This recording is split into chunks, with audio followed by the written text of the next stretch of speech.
Ou alors, des fois, ça peut être 2 semaines d'affilée où il y a énormément d'intensité et après, on diminue. Mais tout dépend des athlètes, Ah, c'est ça. tout dépend du jour en fonction de mon envie aussi de Oh, changer. le pauvre, le pauvre qui subit les séances.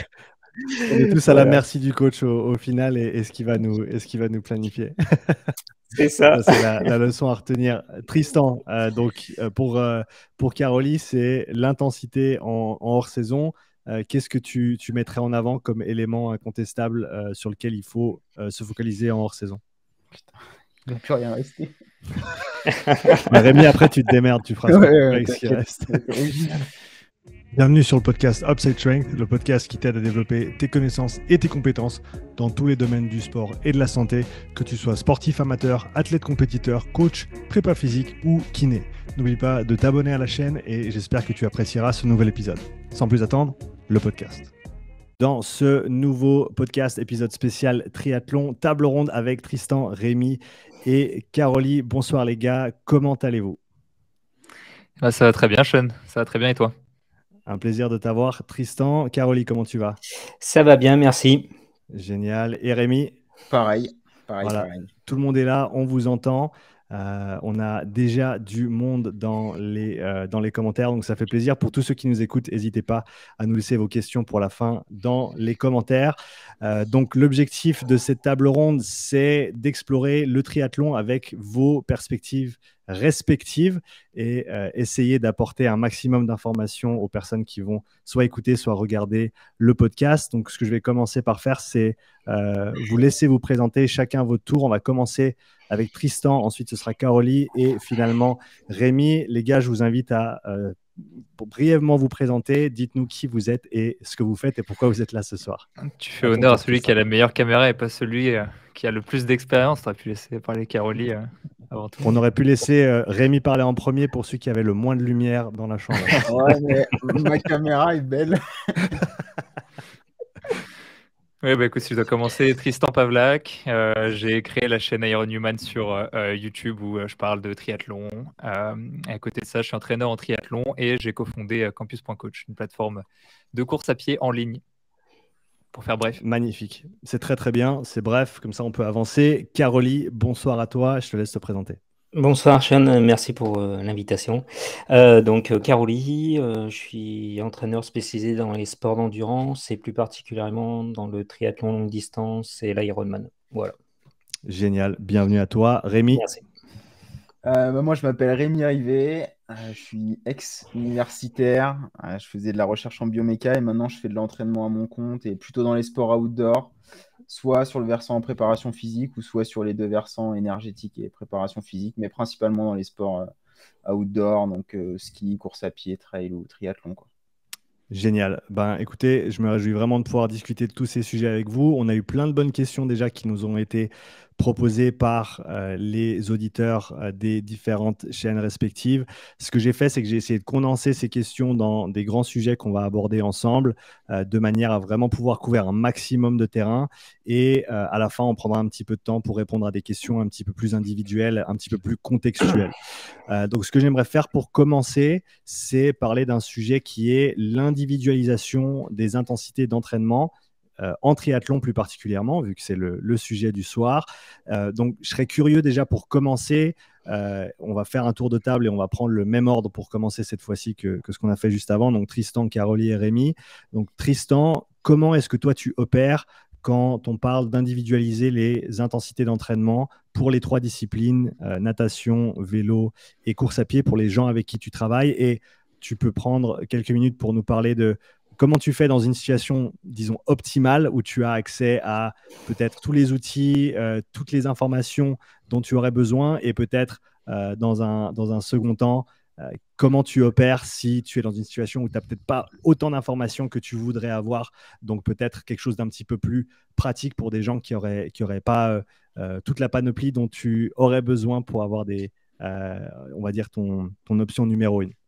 J'espère que j'étais assez clair. Ouais, ouais. Moi, je passe en premier. Copiez pas, les gars. Hein, copiez pas. Ça va être compliqué. Alors, comment faire pour individualiser? Quand on a tout optimal, ce qui est bien en général, c'est qu'il y a des données en compétition, il y a des séances précédemment réalisées avec des données cardio, des données de puissance à vélo, des données de vitesse. Voilà, toutes ces choses-là, et ça va permettre de collecter des données pour établir alors, un profil en 1, si possible, ou juste des valeurs d'entraînement. Quand je dis des valeurs d'entraînement, en fait, moi, mon objectif, c'est d'essayer, avec d'abord des approximations, d'essayer de retracer en fait une courbe de puissance, une courbe de puissance record.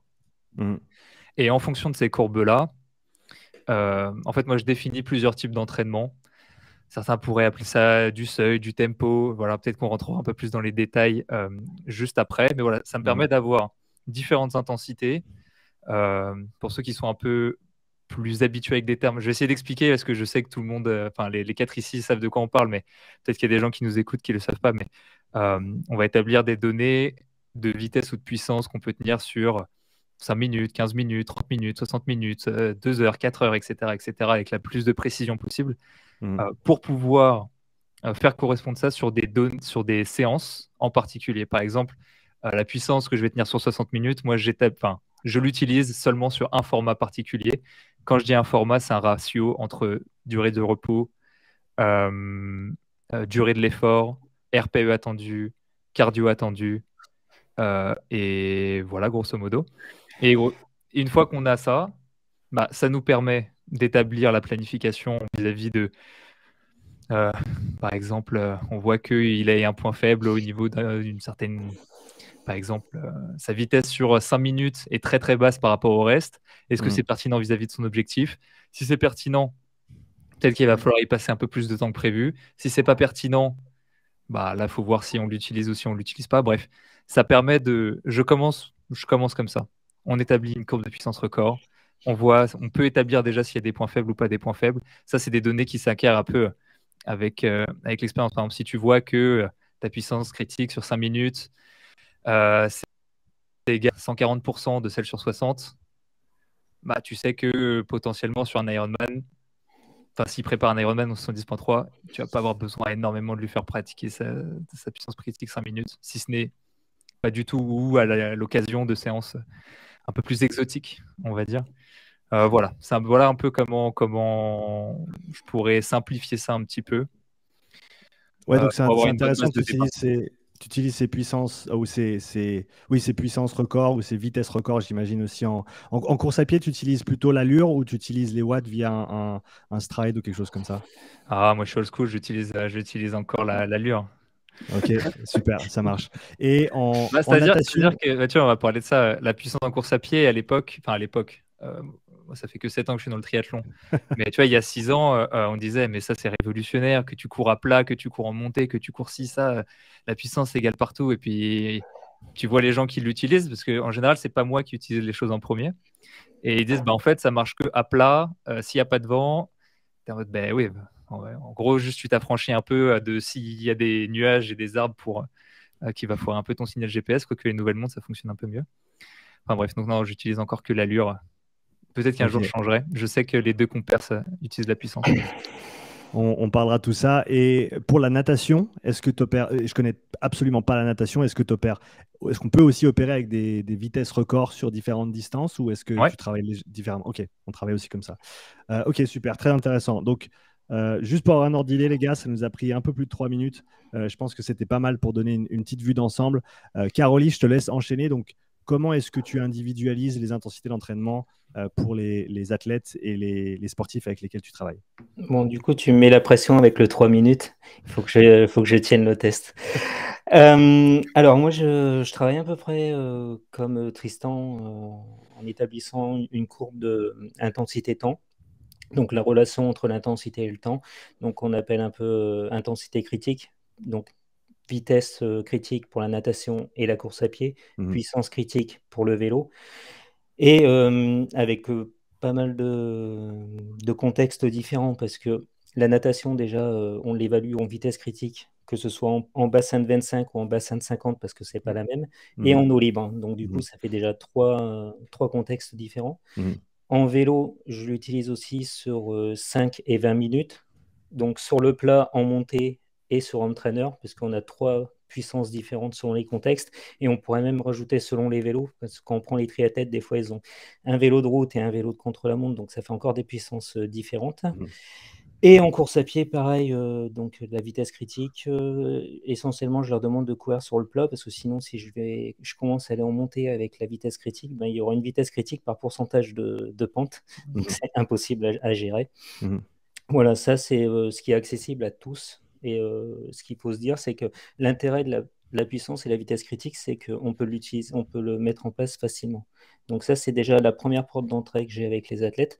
La deuxième porte d'entrée, spécialement pour les personnes qui font de la longue distance, half ou Ironman, c'est la durabilité dans l'effort. Parce que tu peux avoir une relation 5 et 20 minutes, 5 et 15 minutes, où tu perds en intensité entre le 5 et le 20 minutes ou entre le 5 et le 15 minutes. Ça ne veut pas dire qu'on va réussir à modéliser ce que tu vas être capable de faire pendant 3 heures, pendant 4 heures, pendant 5 heures. Donc là-dessus, je rajoute des tests en pré-fatigue, là où l'athlète se fatigue et où on regarde qu'est-ce qu'il est capable de faire sur un marathon, ce qu'il est capable de faire sur 180 km de vélo. Parce que là, par exemple, je vois, j'ai 2 athlètes qui ont une vitesse critique à 3,25 par kilomètre. Et tu vois, il y en a un qui court en 3,50 sur marathon Ironman, 3,50, 3,55, et l'autre qui court en 3,40, 3,45, 3,50. Et tu te rends compte que tu as beau avoir ta vitesse critique, ta puissance critique, mais après, il y a encore plein d'autres choses qui rentrent en compte. Les aspects nutritionnels, la flexibilité métabolique, la thermorégulation.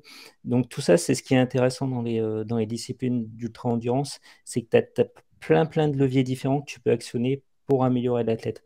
Donc la base des allures, c'est ça. Et après, quand on veut aller plus loin, c'est vrai que je fais du profilage avec l'oxygénation musculaire et également avec du lactate. Et après, j'utilise pas mal en ce moment, c'est tout ce qui est fréquence ventilatoire et également le DFA alpha 1 quand il répond bien chez l'athlète. Donc ça dépend parce que tous les athlètes ne répondent pas bien, donc je fais attention. Voilà. Ouais, dis-nous-en un petit peu plus. Tu as fait ça bien, tu es à 3 minutes 02, bravo. Rémi, tu as une pression. Il avait le chrono, c'est pas possible, il a fait exprès. Je suis un métronome. C'est ça, on le voit, c'est bien, c'est une bonne entrée en matière. Parle-nous un petit peu du DFA Alpha 1 pour ceux qui ne le connaissent pas. Moi, c'est quelque chose que j'avais exploré il y a de ça un petit moment, que j'ai mis de côté pour le moment. Pour des raisons dont on pourra parler plus tard peut-être. Mais voilà, pour ceux qui ne connaissent pas, fais-nous une brève présentation du DFA Alpha 1 et en quoi ça consiste. Ouais, on va faire une présentation rapide. C'est donc de la variabilité cardiaque à l'exercice. La variabilité cardiaque, c'est le temps qui s'écoule entre chaque battement cardiaque. C'est pas parce qu'on a 60 battements par minute qu'on a un battement toutes les secondes. Donc ça fonctionne pas comme ça. Il y a des variations. Et en utilisant cette variation cardiaque, à l'exercice, on peut définir grossièrement ce qu'on appelle des seuils. Donc là, ce serait plutôt des seuils neurophysiologiques plutôt que des seuils vraiment physiologiques, parce qu'il y a quand même le système nerveux autonome qui rentre dedans. Donc on arrive à définir, on va dire, un seuil 1 et un seuil 2 de ce qui... Elle est à 0,75 en DFA, on dit que c'est le seuil lactique 1, et à 0,5 le seuil lactique 2. Après, ça marche avec certains athlètes et avec d'autres, ça ne marche pas du tout. Donc voilà, et ça marche mieux en vélo qu'en course à pied. En natation, c'est même pas la peine. Ouais. Il y a le souci de la précision de la mesure, vu qu'on là on parle Ouais. plus de battements, mais de variabilité entre les battements qui se mesurent en millisecondes, ces intervalles RR. C'est ça. Et donc, dès le moment où tu as les chocs de la course à pied, ça commence à brouiller un petit peu le signal. En tout cas, ça a une influence sur le signal plus importante. Sur le vélo, Oui. c'est clair que c'est peut-être le contexte où ça peut fonctionner le mieux. Oui, après, chez certains athlètes qui n'ont pas beaucoup d'oscillations, ça fonctionne assez bien. Après, tout dépend aussi des ondes cardiaques de l'athlète. Et j'ai des athlètes, c'est complètement inversé, donc chez qui on ne peut pas l'utiliser. Et chez d'autres où ça marche vraiment bien. Après, on va dire, dans le prolongement du DFA alpha 1, tu as la fréquence ventilatoire, qui, elle, est quand même beaucoup plus fiable, je trouve, que DFA alpha 1. Voilà. Ouais. Ok, on pourra y revenir tout à l'heure. Ouais. Super, merci beaucoup Caroline. Rémi, le micro est à toi. Ouais. Le problème, c'est que quand tu arrives troisième, tu es obligé de, de redire un peu ce qu'ils ont dit précédemment. Mais globalement, ouais, c'est un peu pareil. Juste, ce que j'essaie de faire souvent, c'est de regarder les antécédents des athlètes d'un point de vue purement entraînement, parce que bah, si tu es un débutant, évidemment, va falloir passer par toute une phase de testing, etc. Mais quand tu as quelqu'un qui a déjà un petit peu d'expérience, en fait, au final, soit il connaît ses seuils, ou alors tu as assez de données, que ce soit en compétition, pour être capable de refaire la courbe de la puissance record et aussi par la même occasion avoir ta courbe de puissance critique directement derrière. Donc au final, moi, les testings, même si je pense que c'est indispensable, j'en fais pas des masses, j'en fais pas énormément, que ce soit même au lactate ou que ce soit même à l'oxymétrie. Par contre, ça ne veut pas dire qu'on ne peut pas monitorer de temps en temps et aller chercher un point de données dans un nuage de points et de voir cette tendance de cette donnée-là sur le long terme. Mais à part la natation, où j'ai tendance quand même, parce qu'on est quand même dans un environnement qui est hyper cadré, donc je sais qu'il va s'entraîner tout le temps au même endroit, donc si je fais un test, globalement, c'est bien. Par contre, je ne fais pas de test de vitesse critique en eau libre. C'est peut-être un tort, mais j'en fais pas en eau libre. Et après, puissance critique et vitesse critique, soit je reprends les données d'entraînement, soit je refais des tests, mais généralement, c'est quand même sur les données d'entraînement.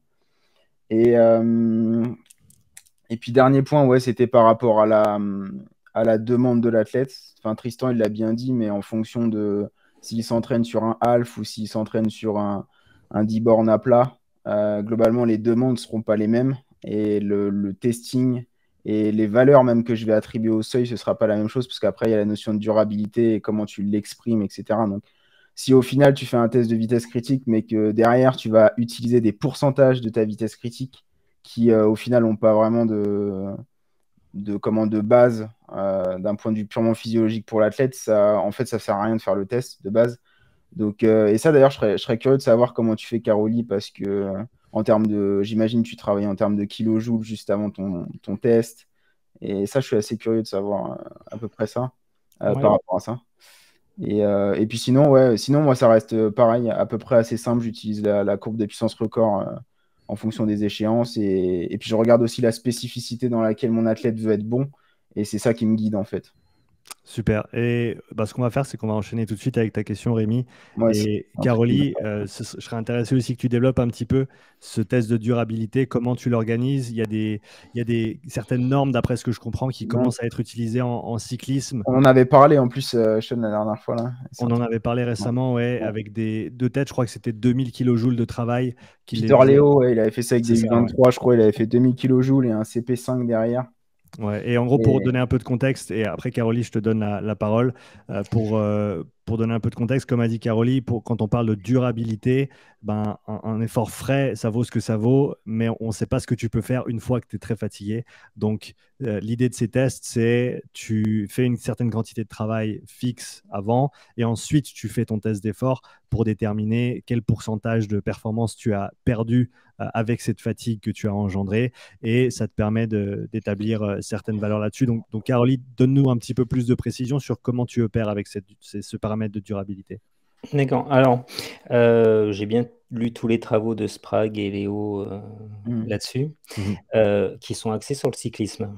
Oui. Le triathlon, c'est pas du cyclisme, donc on est complètement différents. Et nous, on n'intervient pas. En gros, eux, ce qu'ils veulent voir dans Léo et Sprague, c'est à la fin de l'effort qui va être meilleur, le meilleur cycliste qui va être capable de résister à la fatigue. En triathlon, tu veux résister à la fatigue sur l'ensemble de tes 180 km ou de tes 90 km et être capable de courir derrière.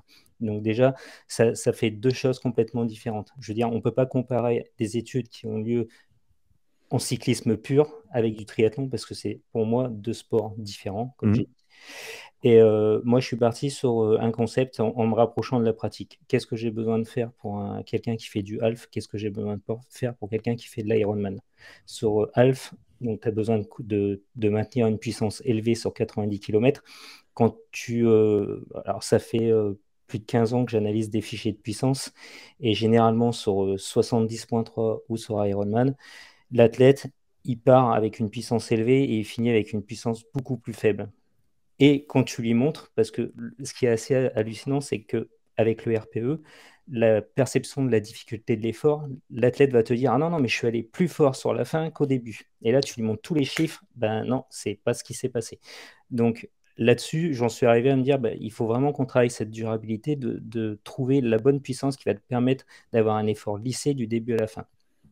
Donc, par exemple, sur un test pour un Ironman, je leur fais faire 3 heures à 3h30 de tempo, donc le tempo Ironman, avec où dessus on travaille sur la stratégie nutritionnelle, où on va prendre moins de glucides pour vider le stock de glycogène, et à la fin, on met un test 20-30 minutes, voire des fois 1 heure, pour voir quelle puissance il est par rapport à sa puissance critique qu'on a évaluée en isolé. Et de là, on arrive à trouver les puissances qu'on va utiliser après à l'effort. Et c'est vraiment des tests qui sont déjà d'une pour l'athlète hyper intéressants parce que ça lui remet la fatigue qu'il va avoir vraiment sur un Ironman. Et ça, il va le ressentir. Et de deux, pour l'entraîneur, ça va être de trouver quelle puissance il est capable de faire. Et par exemple, moi, sur mes meilleurs triathlètes, par exemple, sur ceux qui ont fait Embrun, là où ils ont fait 4e, 11e et 16e, c'est des athlètes qui, au bout de 4 heures d'effort, ils sont capables d'être à 98% de leur puissance critique en isolé. Et les moins bons, ils sont à 80, 85. Et c'est là où tu arrives à voir comment tu travailles cette durabilité. Ça, c'est pour le vélo. Sur la course à pied, moi, j'évalue tout le temps pour qu'ils aient des intensités élevées tout le long à l'entraînement. On travaille sur beaucoup de bases aérobie et après, derrière, sur beaucoup des grosses phases de tempo. Et par exemple, si je reprends Steven sur le marathon à Embrun en 2h50 ou quand il a mis 2h36 à Gérone, les 4 boucles à Gérone, il est à la même vitesse sur les 4 boucles. Il n'y a aucune perte de vitesse. Tout ça parce que ça, on l'a travaillé avant à l'entraînement. On a travaillé sur de la thermorégulation et sur de la nutrition. Flexibilité métabolique, utilisation des graisses, mais également du high carb. Voilà. Ok, super, très très intéressant. Rémi, est-ce que tu aurais une question pour rebondir là-dessus ou sinon Tristan? Moi, j'en ai une, ça tombe bien. Désolé, Rémi. Avant que je l'oublie. J'ai senti que tu avais envie que je pose une question. Non. Quand tu dis par exemple 98% de la puissance critique, quand tu la mets en relation avec ta courbe de puissance record, est-ce que c'est 80, par exemple, entre quelqu'un qui va être performant comme ça, qui fait top 4 à Embrun, et quelqu'un qui va être beaucoup moins, qui va faire top 4000, 98%, genre c'est 98%, comment dire, parce on peut obtenir des profils différents. Une personne assez débutante qui va peut-être avoir un profil de puissance, ou pas débutant d'ailleurs, qui va avoir un profil de puissance critique où sa CS elle va arriver à je sais pas, 35 minutes par exemple, et un professionnel où ça va arriver à peut-être 1 heure, 1h10. Est-ce que tu vois ce genre de différence? Et donc, quand tu donnes 98%, c'est 98% de la valeur qui peut tenir 1h10 versus, par exemple, 75% de la valeur qui peut tenir 45 minutes. Est-ce que tu vois ce genre de différence? Est-ce que c'est tout le temps corrélé de cette manière-là? Ou est-ce que tu vois des choses différentes? Déjà, il faut faire un télim. Alors déjà, la puissance critique, elle est en relation avec la durée. C'est-à-dire que normalement, tu comptes que pratiquement, pratiquement tous les athlètes, et ça j'ai une base de données quand j'avais Goutaille et tout, avec plus de 1500 athlètes, ça c'est hyper corrélé entre 45 et 60 minutes. Tu arrives à tenir ta puissance critique que tu as définie sur 5 et 20 minutes. Et de là, après, il faut savoir une chose, généralement, il y a beaucoup de monde qui vont utiliser des pourcentages de puissance critique, que ce soit pour un athlète qui va faire 4h30 en vélo, et la même chose pour un athlète qui va valoir 5h30, 6h. Et là, c'est un gros point négatif, et c'est justement là où tu vois le niveau, c'est que quelqu'un qui va rester 5h à 5h30 ou 6h sur un vélo, forcément, il va avoir un pourcentage de puissance critique moins élevé que la personne qui va rester 4h30 en vélo. Et c'est tout ça qu'il faut réussir à définir. Chaque profil d'athlète est différent, et que tu sois amateur ou professionnel, tu as ton pourcentage de puissance critique. Et approximativement, quand tu commences à être à un bon niveau de performance, ils ont pratiquement tous les mêmes pourcentages. Et après, vraiment sur le top niveau, moi, j'ai Louis Richard qui fait des gros vélos, qui est ancien pro en vélo et qui est capable d'être sur allez, sur un alpha, il est capable d'être à 95-97% de sa puissance critique, quoi. Et ce que Et d'autres en course à n'arrivent pied? pas à faire. Et en course à pied, bah là, c'est encore pire, c'est qu'il il fait le 4e temps à Gérardmer, là, il fait mieux que Mendelssohn. Et il se rapproche de... il est à 3,24, il est à 3,25 en vitesse critique et il court à 3,45 à Gérardmer sur le parcours hyper compliqué, quoi. Voilà. C'est intéressant ça. Après, tu vois, par exemple, si je te prends Steven sur son marathon à Gérone en 2h36, il a 96% de son marathon sec. Marathon sec réalisé en décembre, marathon Ironman réalisé au mois de mai. Voilà. Tristan, ça répond à ta question?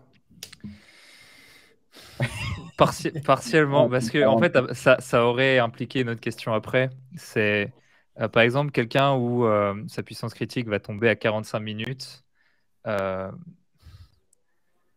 ça, tu le vois dans les données. Je sais, Quand je tu le mets, sais. quand Oui, tu le oui, mets, oui, non, je sais bien. quand Ce que tu je le veux dire, mets, c'est quand tu c'est le mets à que si l'entraînement, sur sa course, il tient 98% de sa valeur qui tient sur 45 minutes, c'est pas la même chose que quelqu'un d'autre qui va tenir 98% sur sa valeur qui va tenir sur 1 heure. Et la question que j'aurais eue de façon subséquente ensuite, c'est est-ce que est-ce que les deux profils existent? Et si les deux profils n'existent pas, est-ce que le but, c'est de faire monter le pourcentage utile de puissance critique ou est-ce que c'est de repousser la puissance critique? Quand j'ai repoussé, si on a un graphique, c'est de la pousser vers la droite en termes de temps limite. Et donc, s'il y a un choix entre les deux, ça aurait été est-ce que, en termes de protocole, bah, tu utilises des protocoles différents? Là, du coup, je prends différents exemples parce que tout le monde, j'imagine que ça fonctionne que dans ma tête. C'est quelqu'un qui va avoir un faible pourcentage, mais un TELIM de 60 minutes. Est-ce que tu as un protocole différent de quelqu'un qui va avoir un gros pourcentage, mais un TELIM plus faible? Tu vois ce que je veux dire? Ouais, enfin là, je pense qu'il ne faut pas mélanger vitesse critique et durabilité. En gros, chaque personne qui va faire des tests de puissance ou vitesse critique, alors peut-être que Sean, tu as pu le voir, mais généralement, c'est des gens qui arrivent quand même tous. Alors, moi, j'ai une population d'athlètes qui sont, on va dire, bien entraînés. Donc, et la plupart, ils arrivent tous à tenir 45 à 60 minutes. Par contre, je vais te donner un exemple sur quelqu'un qui a une faible durabilité. Et ça, j'en vois souvent. C'est des athlètes, par exemple, je te donne une séance type 5 fois 10 minutes à réaliser entre 95 et 105%. C'est le type d'athlètes qui vont être. Normalement, c'est une séance qui passe bien parce que tu es entre 95 et 105% de ta puissance critique. Donc, si tu es à ce pourcentage de puissance, vu que c'est une puissance que tu es capable de tenir pendant 45 à 60 minutes, c'est une séance qui devrait passer facilement. Et là, tu te rends compte que les athlètes qui sont avec une grande durabilité, ils vont être entre 103, 105% de leur puissance critique pendant la séance. Et les athlètes qui ont une faible durabilité dans l'effort, eh ben, ils vont commencer peut-être des fois ce qui est toujours assez drôle aussi, c'est que généralement, ces athlètes qui ont une faible durabilité, ils partent beaucoup trop vite. Et après, au fur et à mesure, donc ils commencent à 105%, ils finissent en dessous de 95%, ils sont même à 90%. Et du coup, là, tu vois que ton athlète, il a une faible durabilité. Et qu'est-ce que tu vas faire? Justement, tu vas l'orienter à lui dire, sur tes prochaines séances, il faut que tu partes plus bas. Et après, au fur et à mesure, tu vas de plus en plus fort. Et ce qui est important, même au niveau des échanges avec le lactate, c'est de finir plus fort que ce que tu as commencé. Et on travaille comme ça. Et au bout d'un moment, ça rentre au niveau des athlètes. Et tu vois, ils sont capables des fois de faire 30 km à 90% de leur vitesse critique en course à pied, de finir avec 2 km à 105% de leur vitesse critique. Mais ça, c'est tout un travail. Et tu commences pas pareil avec des athlètes qui sont en 2h40 sur marathon Ironman par rapport à des athlètes qui sont en 3h15. Ça, forcément, c'est des populations complètement différentes qu'il faut prendre en compte, quoi. Super. Merci Tristan pour tes questions et Caroline pour les réponses. Je pense qu'on va partir sur le deuxième sujet et vu qu'on est en plein dedans, on va parler de la durabilité. La durabilité en course à pied notamment qui va être très très importante dans un triathlon. Plus le triathlon va être long et plus ça va être important de pouvoir résister à la fatigue et être... Alors frais, tu ne le seras jamais, mais essayer de ne pas être complètement détruit quand tu arrives à la course à pied. Et je serais intéressé à avoir vos perspectives respectives sur comment on développe cette durabilité Rémi, je vais te laisser commencer et libre à toi de prendre des exemples dans d'autres disciplines. Je sais que tu bosses aussi pas mal en trail. Donc, il y a certainement des options de ce côté-là aussi. Mais je pense que le sujet de la durabilité, la résistance à la fatigue, il est très, très intéressant et il est d'autant plus pertinent dans le triathlon. Donc, partons sur celui-ci, Rémi. Alors, pour la course à pied, soit on distingue les stratégies purement spécifiques, c'est-à-dire course à pied, ou soit après les stratégies annexes, que ce soit même nutritionnelles ou renforcement, etc. Je vais peut-être rester sur le versant purement. Restons sur le versant Ouais, entraînement. On va partir sur la ouais. nutrition tout à l'heure dans un sujet séparé. Ouais, merci, Rémi. Alors, déjà, pour moi, ça dépend de la spécificité, encore une fois, de l'échéance. Si c'est un 10 km, ce sera différent. Enfin, si c'est un tri en M olympique, ce sera forcément différent d'un tri, un half ou un full. Et après, globalement, même si la spécificité, elle est forte, je vais avoir tendance, en tout cas très loin des échéances, même dans une logique d'entraîner la durabilité, de spécifier le point faible de l'athlète et de travailler spécifiquement ça, même si la spécificité, encore une fois, ça va être de tenir des temps. Tout à l'heure, on parlait des pourcentages de seuil très très longs, mais moi, je vais avoir tendance à me dire, en fait, quelle est la puissance ou la vitesse où mon athlète est mauvais. Tout à l'heure, Tristan, il parlait par exemple des vitesses 5 minutes ou des puissances 5 minutes, etc. Et après, je vais travailler spécifiquement ça. Parce que même si la spécificité du triathlon, c'est de limiter la baisse de la fatigue, je pense que, et c'est pour ça tout à l'heure, je voulais répondre sur le papier de Peter Leo, mais pour moi, un athlète qui est capable de développer énormément de puissance en début et après une certaine quantité de travail arrive à limiter et à produire en fait au final quasiment la même production de puissance en fait, pour moi c'est un indice de durabilité. C'est pas la même durabilité que dans le triathlon puisqu'on recherche à limiter en fait la perte de vitesse, mais pour moi c'est une porte d'entrée aussi pour l'entraînement et c'est pour ça que sur de la durabilité, soit je vais avoir soit une approche peut-être intensive, auquel cas là je vais pousser les vitesses 5 minutes, etc. Ou soit je vais avoir une approche plutôt extensive où là je vais pousser le seuil et le tempo, etc. Après, il n'y a pas de recette miracle par rapport à ça. Juste, généralement, il y a quand même l'idée d'être capable de surpasser au moins la distance de course. Alors, évidemment, si c'est sur un Ironman full et on est sur un débutant, ça va être compliqué. Mais au moins, aller tâter au final la distance de l'épreuve, que ce soit un 21 bornes ou quoi, et être capable d'avoir des séances qui sont proches de ça. Ça, c'est la première des choses. Et après, en termes plutôt pratiques, en termes d'entraînement, ce sera des séances, Caroline en parlait, des séances un peu typées négative split avec du progressif, c'est-à-dire de construire en fait une pré-fatigue avec une certaine quantité de kilojoules et derrière justement travailler sur la vitesse de course ou même au-dessus de la vitesse de course. Moi, je serais plus d'avis même de pousser au-dessus de la vitesse de course et, pour travailler justement cette composante de durabilité-là. Pareil, par rapport au pourcentage, tout à l'heure on parlait sous le seuil, mais je pense qu'il y a vraiment une nécessité de travailler au-dessus du seuil sur fatigue, surtout en fin de séance, parce qu'on a le recrutement des UM, on a les déplétions glycogéniques qui sont spécifiques, etc. Donc, ouais, moi je dirais que vraiment ma base, en tout cas pour entraîner la durabilité en course à pied, ça va être des séances typées négative split avec beaucoup d'intensité sur la fin de la séance et essayer de répliquer la demande en fait. Donc, s'il court 21 bornes à un moment donné, il va falloir qu'il court 21 bornes à l'entraînement. Ok, et libre à vous les gars, dans ces interventions, de spécifier une approche pour un Ironman, une approche Ouais, pour ouais, un c'est pour ça sprint.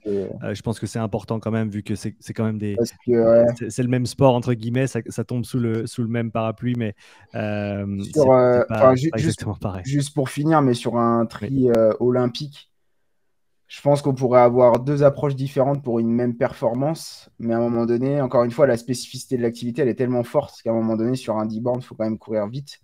Et du coup, ça va t'orienter forcément. Donc la spécificité, elle est importante, mais je pense que le profil aussi, il est important. Et je serais curieux d'ailleurs, Caroli, par rapport à ça, mais un athlète qui tient 98% de sa vitesse critique ou sa puissance critique, c'est quoi le levier de progression derrière, quoi? Est-ce que le levier de progression, c'est pas aller pousser les vitesses ou les puissances 5 minutes sur les athlètes? Je sais que tu n'es pas fan des intervalles courts. Et en fait, moi, c'est les questions que je me pose. C'est est-ce qu'on doit pousser au max la spécificité ou alors on doit, à un moment donné, travailler le point faible parce que j'imagine qu'à un moment donné, ça devient son point fort, la durabilité, et qu'il perd peut-être un peu son point faible, quoi. Donc, voilà. Ouais. Bah, il y a plein de réponses dans ta question. Mais ouais, enfin, quand tu commences à avoir une durabilité hyper élevée, bah forcément, tu vas travailler sur d'autres secteurs. Mm. Et alors, même si les personnes peuvent penser que j'utilise pas trop d'intervalles Oui. courts, Oui, c'est- euh, Ah, mais c'est que des fois, ils c'est prennent des petites portions de podcast où tu parles et genre, où tu dis, ouais. ah non, mais moi, je veux pas. Du coup, Non, mais- je suis contre enfin, je suis contre. Je l'ai utilisé, donc je vais pas non plus dire que c'est complètement nul, mais je peux pas, avec toute l'expérience que j'ai eue avec tous les athlètes et tout, je n'arrive plus à penser que en ayant ta valeur de vitesse maximale aérobie, de puissance maximale aérobie sur 5 minutes, ouais. on puisse définir des zones d'entraînement ou savoir à quel pourcentage de cette valeur de PMO, de VMA, tu peux tenir pendant 180 Non, km, mais pendant 90 c'est km même pas ou dans 6 minutes. dans un Mais objectif de testing. C'est un objectif juste de se dire, bah, ouais, non, c'est ta valeur. je Ouais. comprends. Après des séances à haute intensité, j'en utilise beaucoup parce que des fois, ils en font 6 par semaine, donc sur certains blocs. Donc, Ah ouais. tu pourras. C'est parce qu'on les met pas trop en avant, mais il y a des blocs ouais, où voilà, ça peut être. Ben, j'ai pas mal utilisé les séances parce que ça passe bien de, bah, justement en variation d'intensité avec une minute à 3 minutes à 110% Mm. de puissance critique et 3-4 minutes à 90%. Mm. Et après, c'est vrai que style, par exemple, tu vois, Louis, qui est ancien cycliste professionnel, des fois, ouais, on va sur des séances à 10 fois 4 minutes à 110%, 110-120% de la puissance critique avec 2 minutes de récup. Mm. Donc, voilà, il y a des séances à haute intensité, c'est important parce que de toute façon, tu sais très bien ouais, que les larges volumes, ça va t'améliorer différemment que la haute Oui, intensité au niveau mitochondrial. Tu as le contenu mitochondrial, tu as la fonction mitochondriale, et c'est justement l'alliance entre les deux qui va permettre à l'athlète de progresser. Donc, il faut jouer sur les deux tableaux tout en essayant quand même, parce que sur 70.3 ou sur Ironman, le plus important, ça reste la base aérobie et des grosses bases aérobie. Et par exemple, le socle de la durabilité, pour moi, on va dire le le principal, pilier, ouais. si tu veux travailler la durabilité, c'est des longues journées d'entraînement. C'est des journées où tu passes 8 heures, 10 heures d'entraînement dans la journée. Mm. Et pourquoi? Parce que sur Ironman, tu vas être confronté à être en activité pendant 10 heures. Si ça, tu ne le travailles jamais, si tu ne développes jamais cette base aérobie-là, tu ne tiendras jamais. Si tu n'es pas capable de faire 180 bornes de vélo à l'entraînement et d'enchaîner derrière avec 15 ou 20 km de course à pied, bah, ce n'est pas le jour J où tu vas réussir à le faire. Mm. Ok. Donc, tu es plus partisan, pour résumer un petit peu, Caroli, pour ce qui est de la durabilité, c'est en gros le volume d'entraînement et notamment le volume quotidien qui va Hum. apporter l'athlète à pouvoir assumer ses charges conséquentes dans un contexte ensuite de compétition, entre autres. Alors, pour moi, la durabilité, il y a plusieurs facteurs qui rentrent en compte. Tu as cette base aérobie qui est Mhm. importante. Tu as Jamais. du coup donc la base aérobie, tu as la thermorégulation parce qu'on sait très bien Mhm. que le facteur prépondérant pour une performance sur de l'endurance, c'est justement de limiter la chaleur endogène. Dès que tu augmentes la chaleur endogène, tu vas limiter ta performance. Et est-ce que, juste, je fais un aparté là-dessus, mais quand on entraîne en triathlon, que ce soit half ou Ironman, eh ben, il faut vraiment se dire que on n'entraîne pas des cyclistes, on n'entraîne pas des coureurs à pied. Par exemple, je sais que je me mets souvent avec les triathlètes où je leur dis d'arrêter avec leur casque de chrono, par exemple, sur un triathlon quand il fait 30 degrés, parce que c'est une cocotte minute. Et que derrière, avec ton casque, eh ben, tu vas générer de la chaleur. Et qu'est-ce qui va se passer? C'est ben, derrière, quand tu vas courir, tu vas partir avec un déficit parce que tu vas accumuler tellement de chaleur endogène que déjà tu vas limiter ta performance rien qu'à cause du vélo.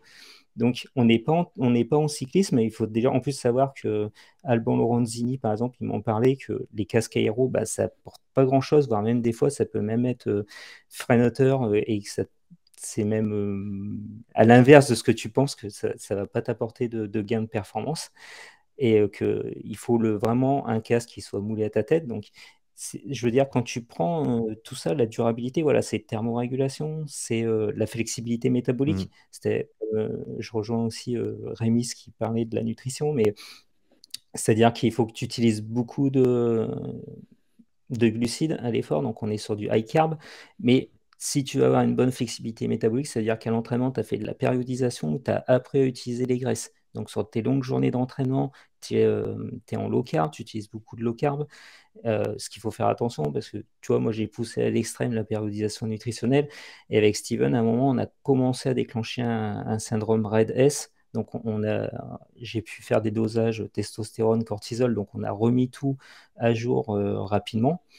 Mais ça fait partie de la durabilité. Donc la nutrition, elle fait partie de la durabilité. Et après, apprendre à contrôler ses intensités, à gérer ses intensités sur une longue durée.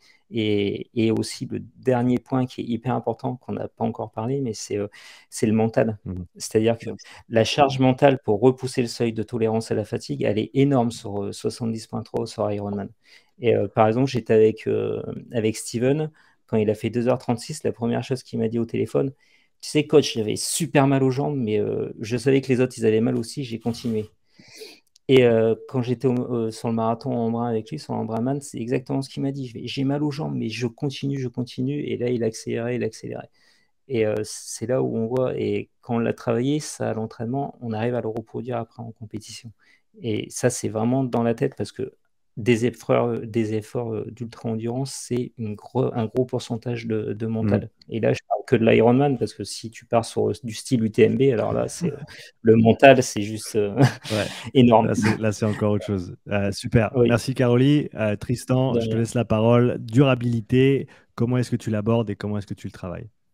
Ah, c'est vraiment con qu'on n'ait pas parlé des casques il y a genre 1 an. Ça va peut-être éviter un petit problème. Bref. Par rapport à la durabilité, juste pour rapport, je vais pas redire ce qu'ils ont dit, s'ils l'ont très bien dit. Je vais apporter un peu de nuance plus vis-à-vis d'un public amateur.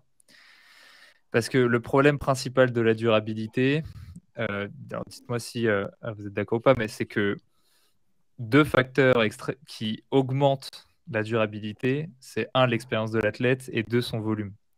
Donc en fait, un professionnel qui va s'entraîner 3 fois par jour, même sans faire de démarche particulière pour améliorer sa durabilité, des sorties longues très longues, des enchaînements, faire des blocs d'intensité après une durée d'effort au lieu de juste faire sa séance d'intensité. Sans faire ça, il aura déjà une durabilité extrêmement développée parce que son volume est extrêmement élevé. Un Mm. amateur, lui, en général, il a peu d'expérience, il a peu de volume et 10 heures d'entraînement. Alors, pour un Ironman, j'espère que ce n'est pas son volume hebdomadaire, mais pour un 70.3, ça va être sûrement proche de la moyenne sur son année. Il va sûrement piquer un peu plus haut, mais ce qui Je fait pense que que. tu peux travailler quand même. Oui, mais ce que je veux dire, c'est qu'il y a beaucoup d'outils qui fonctionnent extrêmement bien, mais qui sont quand même réservés à une élite. Et là, Caroline en a donné énormément. Ça fonctionne très bien sur des gens qui font top 4 à Embrun. Stop, non, là, je suis pas d'accord. Est-ce que toi Je suis des je suis amateurs, pas d'accord parce ouais, que mais un Alors, amateur attends, qui j'ai peut des pas s'entraîner amateurs sur excusez-moi sa. les qui. gars, excusez-moi les gars. On va juste pour garder tout ça organisé. Caroline, on entend bien Ouais. ton proteste, je le prends. Ouais, vas-y, Laisse, vas-y, mais justement, ou vas-y, alors c'est Tristan, parfait. tu termines et ensuite Caroline, tu réponds. Non, c'est parfait, Juste qu'on se parle pas par-dessus les uns parce les que autres. ça veut dire que un amateur qui s'entraîne, genre admettons en pic 15 heures, 17 heures, 18 heures dans sa semaine, tu lui mets quand même, toi, une journée de 10 heures en Le prolongation. week-end, quand il peut, oui. Ok. Et après, il faut savoir aussi que quand tu parles périodisation nutritionnelle, que tu sois à 10 heures par semaine, moi je le vis bien parce que je suis à 10 heures par semaine et je ne peux pas faire plus avec les enfants et avec le boulot. Eh ben, tu mets en place des stratégies où tu ne. Par exemple, je fais beaucoup de low carb, je travaille beaucoup avec la caféine pour activer encore plus la lipolyse. Je travaille beaucoup sur des efforts où je mets beaucoup de pré-fatigue avec du travail au-dessus de la puissance critique et après j'enchaîne avec du travail de tempo. Et tout ça, ça permet de progresser aussi.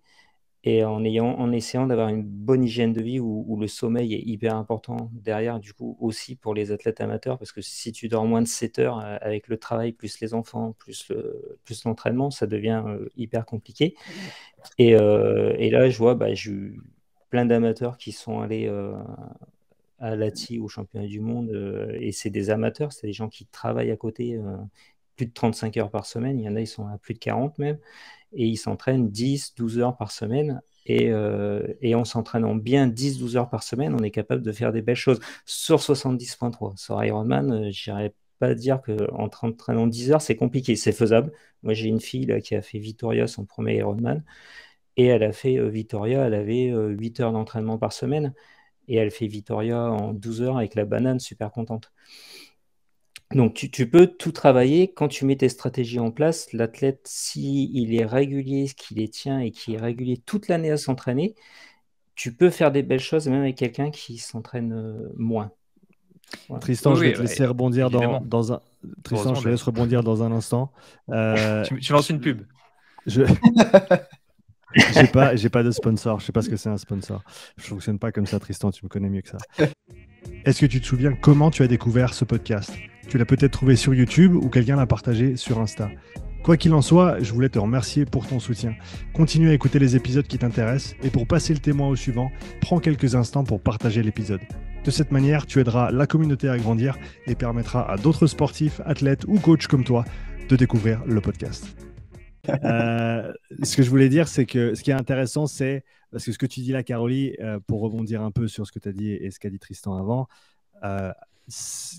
Tristan parlait d'outils ou d'opportunités, on va dire, qui sont réservées à une certaine élite au niveau du volume d'entraînement, de la possibilité de mettre en place ces longues journées, ce gros volume qui va avoir un impact positif sur la durabilité. Caroline, comme tu le dis, on peut faire très très bien avec beaucoup moins, mais tu l'as aussi dit, et ça, c'est pas nécessairement quelque chose qui est réservé à une élite, mais quelque chose qui est réservé à un certain type de personnes. C'est la discipline qu'il faut pour mettre en place tous les éléments à l'entraînement et en dehors des entraînements, parce que ça, on en a pas encore parlé, pour que ça fonctionne. Parce que ça, c'est, voilà, faire ses entraînements comme c'est marqué sur le papier, c'est une chose. Faire tout ce qu'il faut les 23 autres heures de la journée pour que ça rentre en ligne avec tes objectifs de performance, c'est quelque chose d'assez différent, on va dire. La rigueur, elle est hyper importante. Voilà. Et je me rappellerai toujours il y avait eu un article de Guy Thibault, le Canadien. Il disait qu'il valait mieux suivre la moitié, enfin, qu'il valait mieux suivre un programme total, même si le programme était moins bien fait, plutôt que le meilleur des programmes et de le suivre qu'à moitié. Donc, il vaut mieux être régulier, avoir de la régularité, rigueur. Et justement, pour rebondir là-dessus, parce que c'est vrai qu'on peut penser que j'entraîne des athlètes professionnels, mais ils sont tous amateurs. Par exemple, j'ai Yannick Matejisek qui travaille de nuit en tant que policier municipal. J'ai Steven qui est surveillant en piscine, qui travaille 35 heures semaine. Et j'ai Louis qui travaille 35 heures semaine en tant qu'ingénieur chez Look. Et les mecs, ils travaillent et ils s'entraînent à côté. Alors forcément, là, il faut vraiment une rigueur parce que derrière, entre ta vie de famille, c'est des gens qui sont en couple, et il faut une sacrée rigueur pour réussir à tout allier ensemble. Quoi. Super, merci pour les précisions. Tristan, à toi. Du coup, pour reprendre un peu le fil de pensée, tu vois, moi, c'est marrant parce que là, pour le coup, ça serait peut-être, je sais pas si ça serait vraiment une différence, mais j'ai plus de mal à maintenir dans le temps genre des volumes condensés sur des amateurs qui s'entraînent peu. Je prends un exemple, quelqu'un qui va s'entraîner 20 heures dans la semaine, pour moi, c'est beaucoup plus facile de lui mettre, par exemple, sur un 110.3, une journée à 5 heures, 6 heures, alors que sa course va peut-être durer 4h30 et avec des jours de pré-fatigue avant pour que justement il n'arrive pas forcément frais sur sa journée. Je vais avoir plus de mal sur quelqu'un qui s'entraîne beaucoup moins à densifier ses entraînements autant. Et pour moi, c'est vraiment un truc en mode, genre plus tu t'entraînes, plus ça te permet d'ouvrir des portes et plus ça te permet de faire deux choses. Je le vois un petit peu comme ça. Et la durabilité, ça en fait partie. Et quand je dis dans le temps, c'est parce que faut quand même les entraîner à faire du long. Donc, la première question à leur poser, c'est est-ce que s'ils sont capables de s'entraîner que 12 heures, est-ce qu'ils veulent vraiment faire un Ironman? Bon, bah, si la réponse est oui, on va voir ce qu'on peut faire, mais voilà. Mais, Ouais, tu peux. mais dans le temps, tu vois, je vais avoir du mal à répéter beaucoup d'efforts longs, par exemple sur une sortie de 6 heures, 7 heures, etc. Et encore plus si les gens sont entre guillemets mauvais, parce que quelqu'un qui va faire son Ironman en 8 heures et qui s'entraîne 30 heures dans la semaine, il peut quasiment faire son volume de course tous les jours, alors que quelqu'un qui va faire un Ironman en 13 heures, 14 heures et qui s'entraîne à 14 heures, mathématiquement, il peut pas. Donc, c'est là où, pour moi, il y a des portes qui sont fermées et le but, c'est comment faire pour optimiser ça à ces gens-là. Et Après, du tu coup, peux c'est là, distribuer. Ouais. ouais, et du coup, c'est là où mes réponses pour ces gens-là, ça va être loin des compétitions. Moi, je suis pas trop dans le développement toute l'année de la durabilité. Je sais pas pourquoi, mais les gens que j'entraîne, la majorité des gens qui font du long aiment pas faire du long. Alors ça peut paraître contre-intuitif, mais du coup, mais après c'est peut-être moi qui donne un mauvais exemple parce que c'est une histoire que je tiens aussi. Mais du coup, mon but c'est qu'ils s'entraînent toute l'année. Et donc, bah, je vais plutôt mettre l'accent sur autre chose un peu loin. Et quand on s'approche, bah, en plus, en général, le temps va avec, parce que les compétitions sont des certaines périodes de l'année, etc. Bah, du coup, je vais mettre des stratégies en place. Là, Rémi en a parlé de certaines. Ça veut dire, dans ta semaine, tu vas densifier des zones. Là où idéalement, tu essayes de répartir tes intensités et ton volume, bah, parce que tu veux qu'après chaque séance, un maximum soit assimilé. Là, ton but, ça va être de créer de la fatigue, de la pré-fatigue, de la post-fatigue. Donc, tu vas densifier certaines zones dans ta semaine. Tu vas accumuler des entraînements à un même endroit. Typiquement, tu vois, moi, éloigné des compétitions, genre je fais peu, voire pas d'enchaînement de brick run, d'enchaînement vélo, course à pied, etc. Alors que pour le coup, c'est de plus en plus présent au fur et à mesure que ça arrive, proche des compétitions. C'est un exemple extrêmement simpliste, mais qui montre un peu cette utilité, cette densification de l'entraînement. Moi, pendant très longtemps, par exemple, tu vois, sur un enchaînement vélo-course à pied, j'ai toujours dit que physiologiquement, il n'y avait rien de physiologique qui expliquait la nécessité de le faire, hormis une adaptation psychologique, mentale, de tenir l'effort après avoir couru, parce que la sensation est assez particulière. Euh, Bah, du coup, je suis un peu revenu dessus depuis 2021, depuis le fait que justement on parle de plus en plus de durabilité et dire ah bah ouais, en fait, le profil physiologique au repos évolue. Et donc, par exemple, tu vois, je te laisse beaucoup plus de place à ce genre de séance dans une préparation aujourd'hui que ce n'était le cas il y a 5 ans. Mais voilà, pour répondre à ta question sur la durabilité, c'est que pour des gens qui n'ont pas trop de volume, ça va plutôt être sur des stratégies, un, de densification dans la semaine, et de deux, essayer soit par une pré-fatigue, c'est-à-dire qu'on s'entraîne avant un autre entraînement, soit par une logique de pré-fatigue au sein de la séance. Tu as un bloc de fractionné, tu vas le mettre à la fin de ta séance. C'est plus sur des stratégies comme ça que je vais essayer, avec le volume que j'ai, d'optimiser la durabilité sur des efforts longs. Super. Pour terminer sur le sujet de la durabilité, Caroline, ça m'intéresserait de savoir pour quelqu'un qui, disons, s'entraîne 8 heures, s'entraîne 10 heures et veut faire un 70.3, comment est-ce que tu progresses ces longues séances que tu vas inclure Moi, petit à petit et progressivement dans la planification? Rémi? Ah, mais je suis le parfait exemple. Vas-y. moi, Non, mais en 10 heures, j'ai fait un 110.3, donc c'est possible. Après, Ah oui, est-ce que c'est moi possible? j'en Est-ce que ai. c'est possible, optimal? je vous entends bien. Après, ma question, c'était parce que justement, Caroline parlait de potentiellement densifier au point où tu as peut-être un jour dans la semaine où tu vas Ouais. effectuer un gros volume. Comment est-ce que quelqu'un d'amateur qui ne met pas encore ça en place peut gentiment inclure ce genre de notions dans leurs entraînements La distribution. de manière assez simple, on va dire? Moi, je te parlais essentiellement sur Ironman avec les journées de D'accord. 8 à 10 Ouais. heures sur Oui. 70.3. Enfin, là, moi, par exemple, je suis un parfait exemple. Je rejoins Rémi. J'ai fait le 73 DEX. Je crois que j'avais 5 heures d'entraînement par semaine et je l'ai fait donc en 4h59. Mais je l'ai fait quoi. Mais après, là, en ce moment, je me prépare sur Ralph et tout. Et je suis à 10 heures aussi. J'ai plein d'athlètes qui sont à 10 heures. Et sur Ralph, 10 heures, tu peux faire plein de choses. Et alors, moi, je privilégie énormément le travail d'enchaînement parce que c'est hyper important à mes yeux. Donc, Tristan, voilà, moi, c'est vrai que je fais beaucoup, beaucoup d'enchaînement. Et C'est tous parce que je ces suis trop athlètes qui gentil peuvent avec mes enchaîner, athlètes. mieux c'est.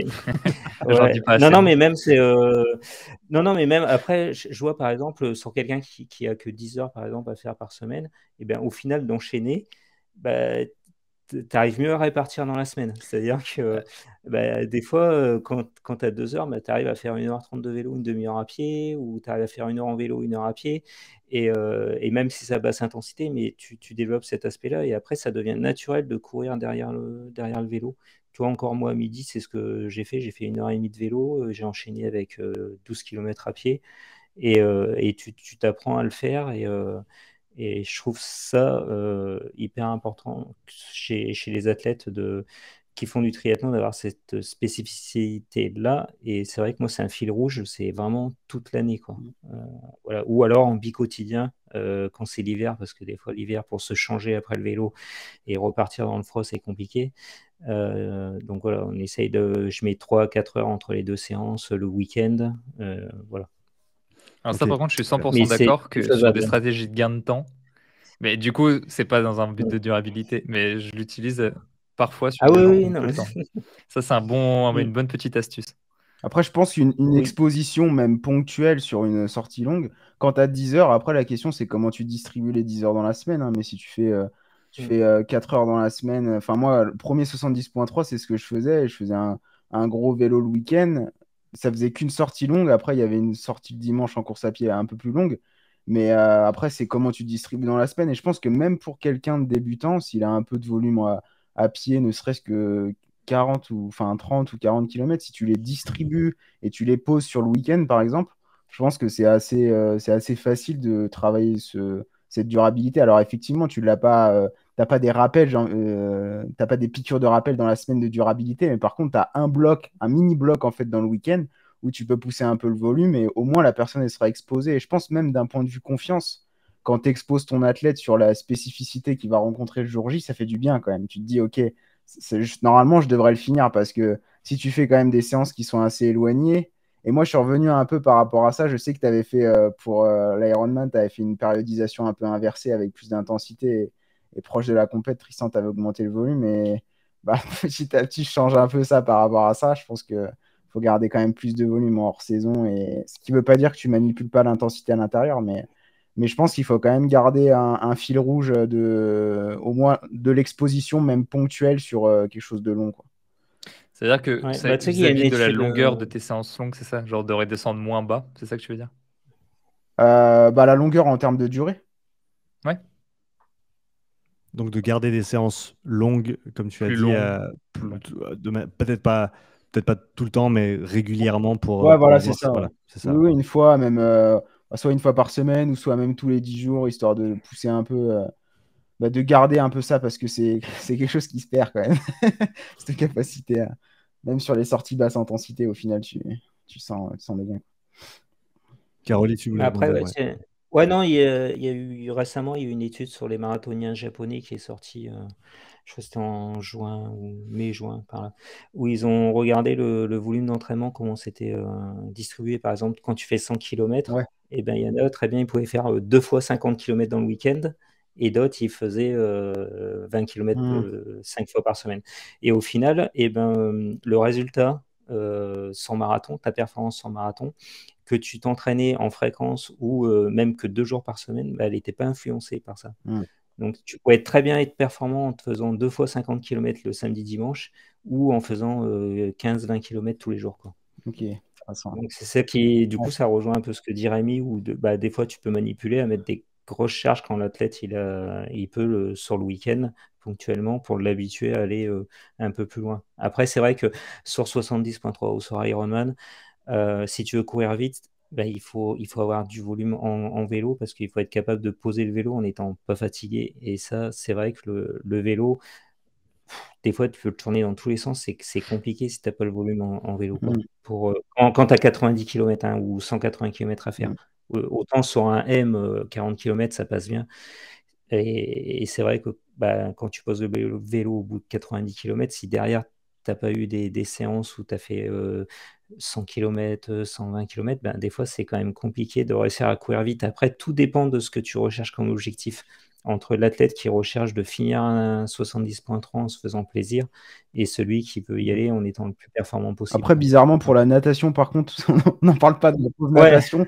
Mais là, par contre, là, je change, je nuance. Mais là, pour le coup, une approche plus inversée avec plus d'intensité et proche de la. Parce qu'en fait, le problème de la natation, c'est que le volume, on peut le faire à chaque séance, quoi.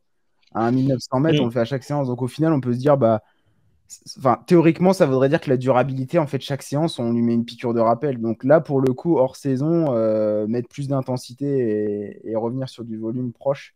Après, ça dépend, mais donc ouais, après, c'est aussi activité, je pense, spécifique. En tout cas pour la natation, parce que vélo, course à pied, après, c'est. Ouais.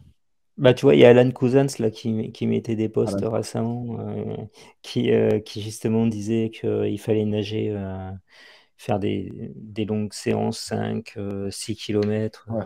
à basse intensité Ouais. pour progresser sur du long. Là, je te parle sur Ouais. Ironman. Et c'est vrai que je discutais avec des triathlètes professionnels qui me parlaient, qui sortaient souvent en eau libre sur 7, 8 km quoi, des fois. Ouais. C'était assez impressionnant quand même. On m'avait dit ça, j'ai dit, waouh, quand même, ça fait. Ok, super les gars, on va clore ce petit chapitre de la durabilité, très très intéressant avec les différentes interventions.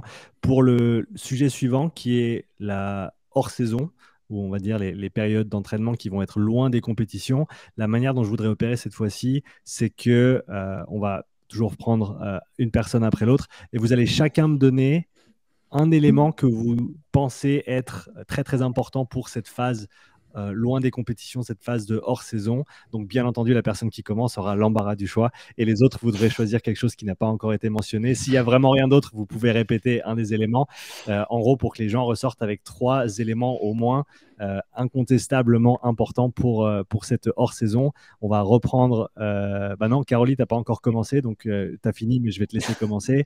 Quand on parle de cette hors-saison pour le triathlon, pour toi, quels sont les éléments auxquels on doit penser absolument pour réussir cette période de l'année? Alors moi, en hors saison, je mets beaucoup d'intensité. Tout le travail d'intensité, je le mets généralement sur cette partie-là. Pourquoi? Parce que dehors, il fait froid, que tu n'as pas envie d'y rester, d'aller faire 3, 4, 5 heures de vélo généralement. Donc, on fait des séances plus courtes avec de l'intensité ou sur home trainer ou en outdoor. Donc, je préfère quand il fait beau. Alors, moi, j'ai de la chance d'habiter dans le sud, donc ça va. Mais pour les personnes qui sont plus dans le nord, bon, c'est plutôt du home trainer. Et après, pareil sur la natation et la course à pied. Alors, peut-être la natation, plus de volume, peut-être un peu moins d'intensité parce qu'on n'a pas cette problématique de la météo. Et après, ouais, sur la course à pied, pareil. Et du coup, voilà, ça peut monter sur des blocs, comme je disais tout à l'heure, avec 6 séances à haute intensité dans la semaine, avec des micro-séances, voilà, où on travaille vraiment tous ces aspects-là sur cette période-là. Et après, plus on approche vers la saison et plus on met un peu de volume. Donc, c'est plus une approche inversée. Très intéressant. Voilà. Et ça, c'est indépendamment de la discipline. Donc, même pour quelqu'un qui irait ensuite faire des courses sur du court, tu emploierais Ouais, ok, ouais. cette Mm. distribution. Très, très intéressant. Bah ouais, parce que l'hiver, franchement, aller te faire 5 heures de vélo sous la pluie, c'est sympa, mais Et voilà. donc, ma question à la suite de ça, c'est si on était dans l'hémisphère sud, est-ce que tu opérerais différemment? Ouais, parce que ben non, je ferais la même chose parce que bah, eux aussi ils sont inversés au niveau des Dans le compétitions. sens où Donc, si ils viennent faire les compétitions ici et qu'ils ont un ah, calendrier s'ils viennent faire inversé. les Ouais, ouais. compétitions ici, je pense que je mettrais de la qualité parce que c'est aussi important aussi même au niveau mental et tout voilà, de faire des choses différentes pour briser la Mhm. monotonie et tout en conservant, bah là s'ils étaient dans l'hémisphère sud, ouais, en conservant quand même des longues journées d'entraînement parce qu'ils pourraient.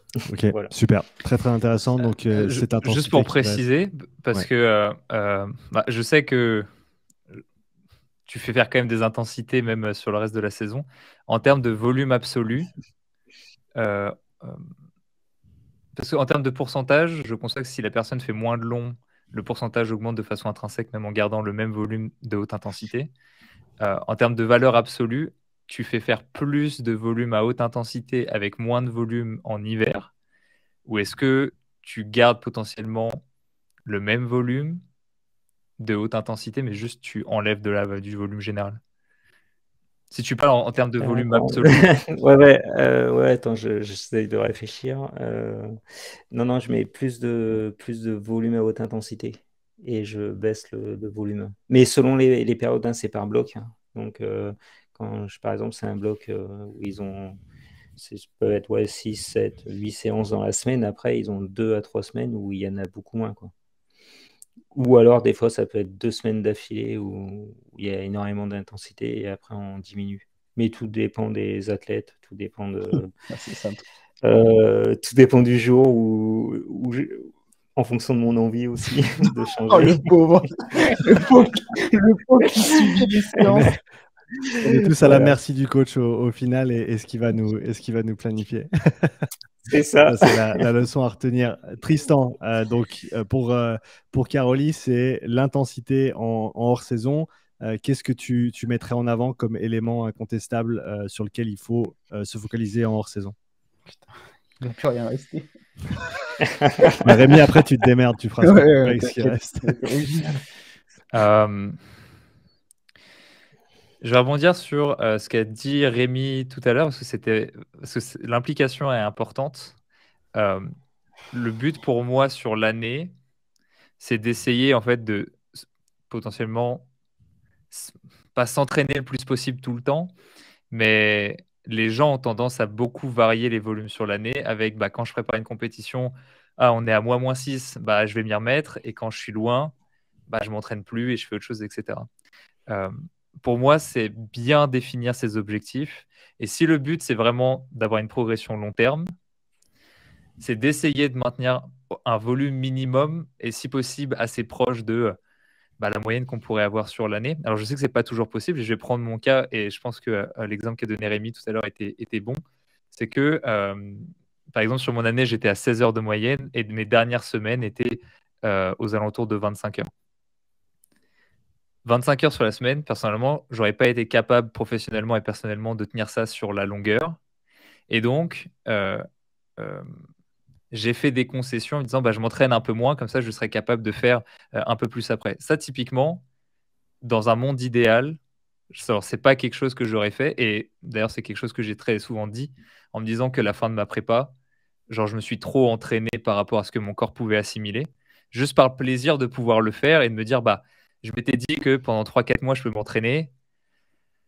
Entraînons-nous, quoi. Parce que là, on y est, c'est maintenant que ça se passe, etc. Donc, je trouve que plus on maintient ce volume, plus justement, on peut se faire plaisir après pendant la saison.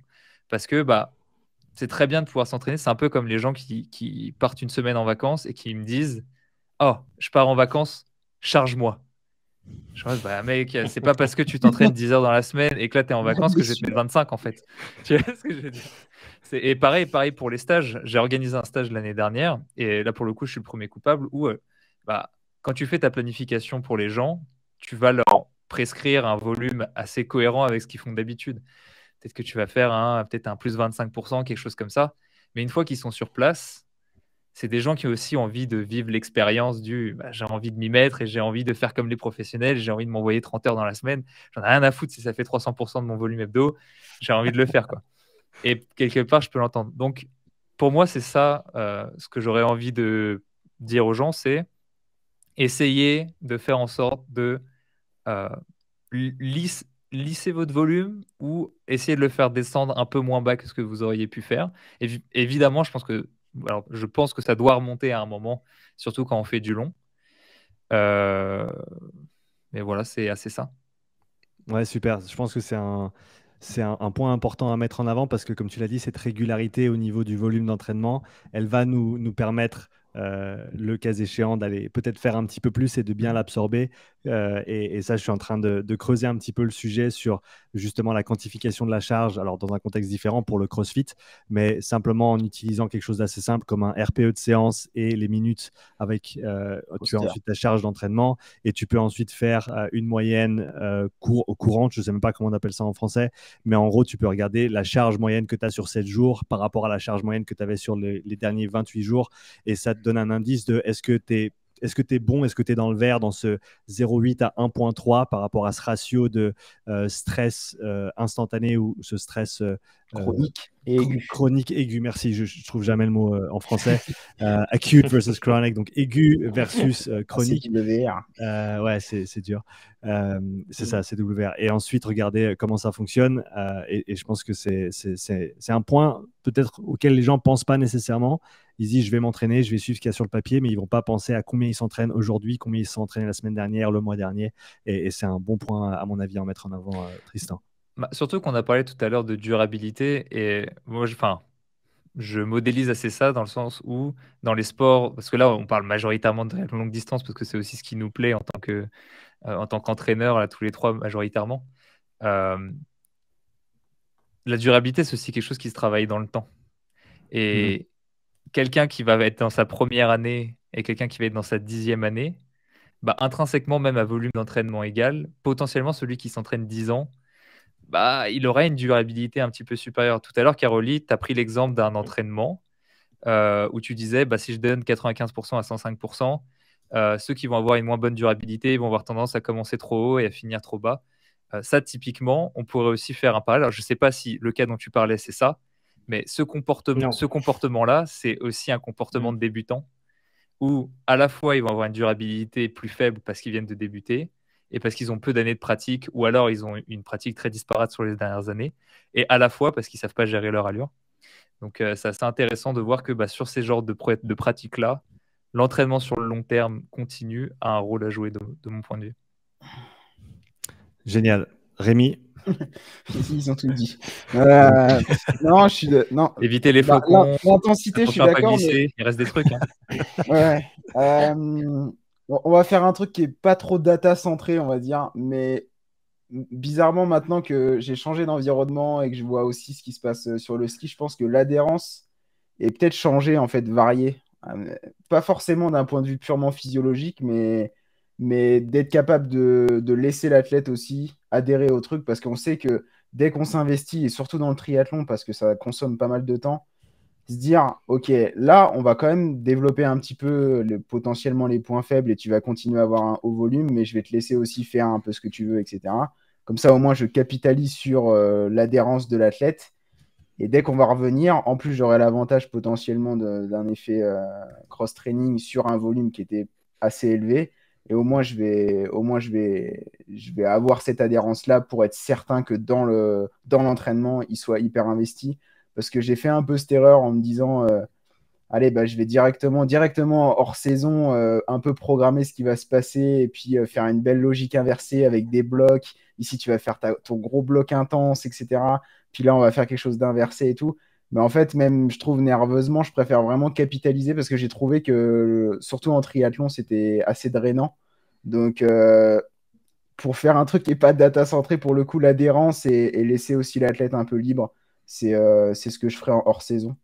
Et puis oui, forcément l'intensité, mais ça va. Je pense qu'il y a aussi une grosse part du profiling de l'athlète, parce qu'il y a des athlètes, par exemple, ils manquent de la base aérobie, et pour eux, au final, l'intensité, c'est peut-être pas la bonne solution. Donc ouais, ça, plutôt l'adhérence et laisser l'athlète, je pense, un petit peu. Ce serait. Dans ce contexte-là, j'ai une question pour tous les trois. Merci Rémi. Et c'est, est-ce que, à votre avis, et encore une fois, je ne connais pas assez bien le triathlon pour répondre moi-même, est-ce qu'avec la variation de mouvement qu'on a entre la natation, le vélo et la course à pied, est-ce qu'on a assez de variabilité intrinsèquement dans la discipline pour ne pas avoir besoin à certains moments d'aller faire autre chose, que ce soit du ski de fond, d'aller... du renfort. On y viendra, t'en fais pas. Mais explorer d'autres disciplines sportives, d'autres patterns de mouvement pour ne pas suruser comme on peut voir dans certains sports. Je sais pas si ça s'applique nécessairement au triathlon, c'est pour ça que je vous demande. Et qui veut peut prendre la question en premier. Moi, je finis. Mais pour le coup, je pense qu'apporter de la variabilité. Après, il y a le point de vue purement spécificité, on va dire purement mécanique, où là, auquel cas, en fait, la spécificité, tu es obligé, c'est obligatoire.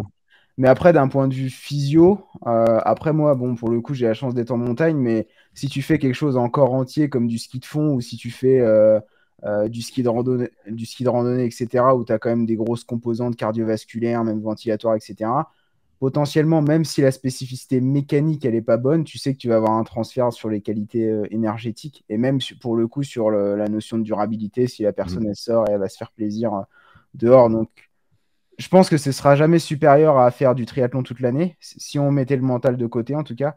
Mais si on doit mettre l'adhérence, je pense que ça peut être intéressant. C'est mon point de vue là-dessus.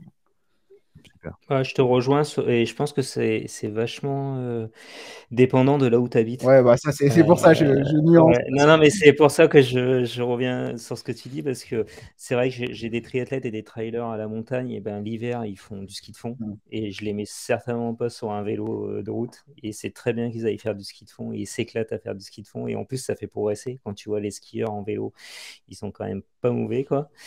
Et quand tu habites dans le sud de la France, si tu es au bord de la Méditerranée, j'en ai pas mal qui font du paddle l'hiver aussi, parce que c'est agréable. Et après, d'autres qui font du cyclocross ou du VTT dans le sud quand tu as le Mistral. Enfin, tout dépend de là où tu habites. Je pense qu'il y a vraiment une grosse part du lieu d'habitation. Géographie. Ouais. Ouais. Ouais, je pense. Et après, voilà, le- je pense que c'est bien aussi de varier les pratiques, mais en triathlon, on les varie déjà pas mal, Mm. parce qu'on a quand même 3 disciplines différentes. Et, essayer de varier les pratiques tout en conservant une approche un peu spécifique, comme disait Rémi avec le ski de fond. Et puis le paddle, c'est pas mal pour la natation, pour reprendre de l'équilibre et tout, c'est bien aussi. Donc voilà. Super. Tristan, quelque chose à rajouter? J'entraîne personne qui habite à la montagne. Je n'ai jamais entraîné personne qui habitait particulièrement à la montagne. Donc, j'ai jamais été Tout va bien. confronté à ça. Moi, je suis 100% d'accord sur l'aspect variabilité dans l'année.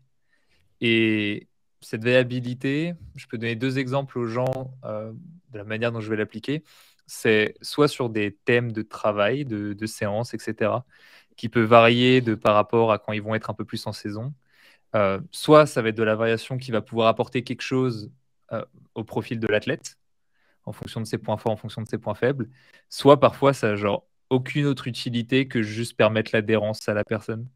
J'ai dit ça un peu plus tôt, mais l'optimal parfois c'est juste que les gens s'entraînent et faire des choses qui ont rien à voir d'un point de vue physiologique, enfin rien à voir, jamais rien à voir, parce que par exemple je peux très bien faire du sprint à vélo ou des choses comme ça. Et on se rend compte que pour maintenir les niveaux de VO2 max, c'est pas mal de faire ça, bien que ça semble assez éloigné vu qu'à première vue. Donc ouais, il y a ça. Et ce que je mets aussi en place, alors après, c'est aussi une question de logique interne au niveau de l'entraînement. Moi, j'aime bien en saison mettre des valeurs précises. Je sais que on n'a pas tous cette logique interne-là. Mais ce qui fait que hors de la saison, genre j'en mets beaucoup moins. Et je laisse beaucoup plus l'athlète vis-à-vis de ses feelings avec soit des intervalles, soit plus de place au RPE. Ce qui lui permet aussi mentalement, nerveusement, de se mettre un peu moins la pression par rapport à ce qu'il attend un peu après, où bah, il va être un peu plus exigeant envers lui-même, envers les séances qu'il va réaliser. Il va essayer de prendre un peu plus de repères. Là, on est loin, on peut se permettre de relâcher de ce côté-là. Super, merci les gars. Prochain sujet, et le temps avance à grands pas. Donc je pense que ce qu'on va faire, c'est qu'on va essayer de traiter encore 2 sujets, les gars, pour être respectueux de tout le monde. Et si vous êtes partant, je vous donne pas trop le choix, hein, mais si vous êtes partant, on se refait une séance d'ici quelques semaines et on fait full questions-réponses. Et là, on va dans le détail sur des questions contextuelles que j'ai recensées. Et merci d'ailleurs pour tous ceux qui ont contribué des questions aujourd'hui. Donc, pour les 2 prochains sujets, un, ça va être la nutrition, l'autre, ça va être le renforcement musculaire. Donc, pour la première, nutrition en triathlon, les 3 erreurs à éviter. Donc, vous avez chacun une erreur à mettre en avant. Rémi, tu peux commencer vu que tu as terminé. Cool. Trop bien. Ah ouais, genre, en plus, je vais en prendre un qui va être classique, mais alors 3. Faut que tu en choisisses une. Vous en avez une chacun. Compliqué parce que j'ai des athlètes, j'arrive pas à comprendre pourquoi la nutrition elle passe pas, donc je suis en train de faire des conneries. Donc, mais bah, première chose, je pense, c'est ne pas tester la nutrition et ça paraît évident. Après, par rapport à ça, moi je suis pas forcément fan de tout le temps utiliser les quantités spécifiques par rapport à la pratique, ouais, par rapport à l'échéance, mais en tout cas, être capable de répliquer la forme. Et quand je parle de forme, la substance en gros, et au moins 50% des quantités, jusque l'athlète, en fait, la vidange gastrique, etc., et qui travaille vraiment tous les systèmes et le gut training, mais pas forcément pousser, en tout cas pas de manière chronique, pousser les consommations. hyper important, surtout sur les séances longues pour le coup, même si elles sont basse intensité. Première erreur, du coup, c'est pas tester sa nutrition pour moi. Deuxième erreur. Attends, la deuxième, ce sera pour Oh, quelqu'un d'autre. le Ah oui, donne pas. deuxième. Ah, non, mais je croyais que c'était 3 par personne. Sinon après, Du coup, Tristan, il a plus rien à dire après. ouais, du coup, non, je pense que Donc c'est bon. pas tester sa nutrition à l'entraînement. Pas tester la nutrition. Après, c'est un grand classique, hein. Honnêtement, je pense que dès que tu as quelqu'un qui est quand même assez investi, il commence à avoir les produits, déjà les avoir testés, etc. Mais On peut rarement assez répéter les fondamentaux, donc c'est très très bien que tu le répètes. ouais, c'est ça. Du coup, ouais, tester la nutrition, l'hydratation, etc. Même les quantités d'électrolytes qui peuvent varier en fonction des athlètes, etc. Et vraiment essayer, et même pour l'athlète, encore une fois, d'un point de vue purement confiance, ça évite d'arriver le jour J en disant merde, qu'est-ce que je vais manger? Je vais m'arrêter au ravito, puis je vais prendre ce qu'il y a.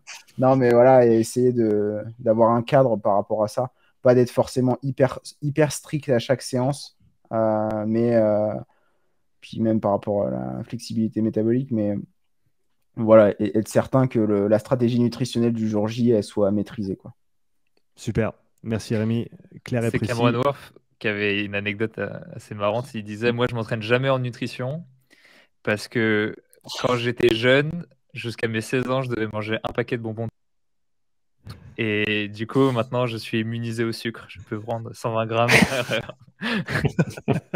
Mais je crois que sur son marathon, il y a eu une vidéo il n'y a pas longtemps. Sur le marathon, je crois qu'il mange quasi rien, je crois, en Oui, post-AM. Mais bon, après, est-ce que c'est c'est peu de optimal? choses C'est une hors autre des question. clous. Hein. Caroline, je te laisse partir sur la deuxième erreur que tu vois le plus souvent en nutrition pour ce qui est du triathlon. La première erreur a été bien de Rémi, là. Je pense que c'était la plus Ouais, basique, mais faut c'est la bien que c'est je la mieux. commence. Je dirais de pas assez travailler en low carb, de savoir. Je vois quand je mets des séances aux athlètes, on va dire 2-3 heures jusqu'à 5 heures sans apport en glucides, bah, les premières séances, ils ont énormément de mal. Et plus on en fait et plus on s'améliore. Et je pense que l'erreur, c'est aussi.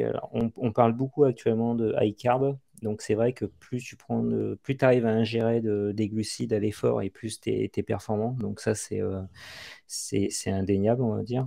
Toutes les études, elles convergent dessus. Mais l'importance sur l'ultra-endurance, c'est aussi de savoir utiliser les graisses, parce que si tu n'utilises pas tes graisses, tu peux pas être performant. Donc c'est de l'apprendre à l'entraînement. Donc l'erreur, c'est de ne pas faire systématiquement, de ne pas prendre toujours des glucides à l'entraînement, savoir faire des entraînements sans glucides. C'est extrêmement intéressant. Pardon, Tristan, t'allais... Non, excuse-moi, je t'ai coupé la parole. Vas-y. Pas de souci. C'est très très intéressant. Je me suis penché assez récemment sur ce sujet-là. Et peut-être pour donner un peu de contexte, dans quelle situation il faut faire attention avec ces séances de low carb? Ou qu'est-ce qu'on doit bien comprendre pour pas faire n'importe quoi avec ces séances en déficit nutritionnel, si on peut parler comme ça? Alors, si tu reprends un peu les termes de tout à l'heure entre l'aigu et le chronique, donc on va dire sur des séances en aigu, il n'y a pas de souci. Quand tu en gros, si tu veux que ta séance en low carb elle soit réussie, il faut que tu contrôles l'intensité. Si tu vas trop haut en intensité, du coup, tu vas utiliser du glycogène et c'est là où c'est pas bon. Donc, il faut vraiment rester sur de la basse intensité pour utiliser un peu les graisses et tout. Quoique même chez les athlètes bien entraînés, il y a eu des papiers qui sont sortis montrant que les athlètes bien entraînés, ils utilisaient quand même les glucides. Les lipides avec des hautes intensités, mais bon, ça, on va pas revenir sur tous les papiers qui sont sortis. Et l'autre erreur, on va dire, l'erreur en chronique, c'est de ne pas compenser les pertes que tu as eues. C'est-à-dire que si tu fais du low carb continuellement, enfin souvent, et que tu ne fais pas une restauration assez importante derrière de ton stock en glycogène, et ça, c'est hyper important. Moi, j'insiste toujours chez les athlètes parce qu'il y en a beaucoup qui mangent que des pâtes ou du riz, des féculents. Mais si tu veux restaurer ton stock de glycogène hépatique et musculaire, il te faut du fructose et du glucose. Donc, il faut des pâtes, mais il faut aussi des fruits, du miel pour restaurer des deux côtés. Quoi. Donc, quand tu pars sur du low carb en chronique, il faut être hyper méticuleux sur la nutrition en dehors de l'effort. C'est très très intéressant. Donc en gros, sur la Il est en séance, train de tu me peux te voler mon permettre. truc là. Il est en train de me voler mon point, j'allais dire. Ah, tu vas t'en sortir, Tristan. Il en reste plus qu'un. Tu sais bien rebondir en live, ça se passera bien. Mais donc, c'est super intéressant parce qu'au final, il faut se dire que peu importe ce que tu fais sur la séance, si tu t'alimentes ou pas, il faut qu'avant ta prochaine séance d'entraînement, tu sois complètement ravitaillé pour pouvoir, on va dire, au mieux récupérer et ensuite assimiler le volume qui te sera imposé par la suite. Ouais, alors pareil, là, tu as plusieurs réponses. Oui, parce que j'imagine que tu peux aussi partir avec l'idée d'un déficit, peut-être pas chronique, mais d'un déficit un petit peu plus prolongé que sur une séance longue Ouais. pour mettre la prochaine séance, entre guillemets, à mal ou sous duresse de cet aspect-là, quoi. Ouais, tu as vu les travaux. Du reste, tu l'as eu, qui est expert sur la mitochondrie, Bishop, Bishop, ouais. David Ouais. Bishop, Bishop, qui parle souvent des séances biquotidiennes, donc justement pour travailler comme ça. Donc on peut travailler sur de l'aigu à l'image d'une journée où tu vas être en déficit sur ta journée, mais derrière, si tu veux pas partir totalement en RAID S, en déficit énergétique, il faut absolument pouvoir restaurer ce que tu as dépensé à l'entraînement. Du reste, les Norvégiens, ils en parlent souvent. Tu as Inigo San Milan qui en parle souvent aussi. Et moi, je sais que c'est des choses où ça peut aller super vite parce que nous, on est allé vraiment très loin à jouer avec Steven et c'est sur une. Et j'avais même posé la question à Marco Altini parce que il y avait, je lui demandais si un déficit énergétique, ça pouvait avoir avec la variabilité cardiaque. Et il me disait, à mon sens, il me disait que il n'y avait jamais eu d'études là-dessus et qu'il ne savait pas. Et moi, c'était des premiers, c'était le premier signal que j'ai eu avec une baisse de variabilité cardiaque, alors que l'athlète était en pleine forme. C'est-à-dire que quand tu commences à rentrer en RAID-S, comme tu arrives mieux à utiliser tes graisses, tu as une période où tu es mais vraiment en très grande forme. C'est-à-dire que toutes tes séances, elles passent facilement. Mais après, tu peux avoir le revers de la médaille. Et comme j'avais commencé à avoir cette baisse de variabilité cardiaque, et derrière, il avait perdu un peu de poids, et c'est là où ça m'a alerté. Donc, on a dû aller faire un bilan sanguin. Alors, j'ai la chance d'avoir un athlète dont sa femme est spécialisée dans l'analyse en biologie sanguine sur cortisol et testostérone. Donc, on a vu qu'on commençait à partir sur du RAID-S. Donc, on a mis vraiment le max sur le high carb. Là, cette fois-ci, on a complètement coupé le low carb et on a mis que du high carb jusqu'à l'objectif. Et c'est super bien passé. Voilà. Mais vraiment être attentif, ça peut partir en vrille très rapidement si on ne contrôle pas, si derrière on n'a pas aussi. Moi je suis aidé avec une nutritionniste chez certains athlètes justement pour vraiment restaurer le lendemain des grosses séances. Ça, il faut être attentif parce que ça peut aller très vite et encore plus, ce soit chez l'homme ou chez la femme. Ouais, parce que on n'en parle jamais chez Non. l'homme, mais chez l'homme, ça arrive aussi. Ok. C'est très très important de le mettre en avant. Rémi, tu avais. Ouais, non, c'était juste par curiosité par rapport à la VFC. Il avait une baisse de variabilité, mais est-ce que la fréquence cardiaque de repos, elle avait baissé ou pas? Non.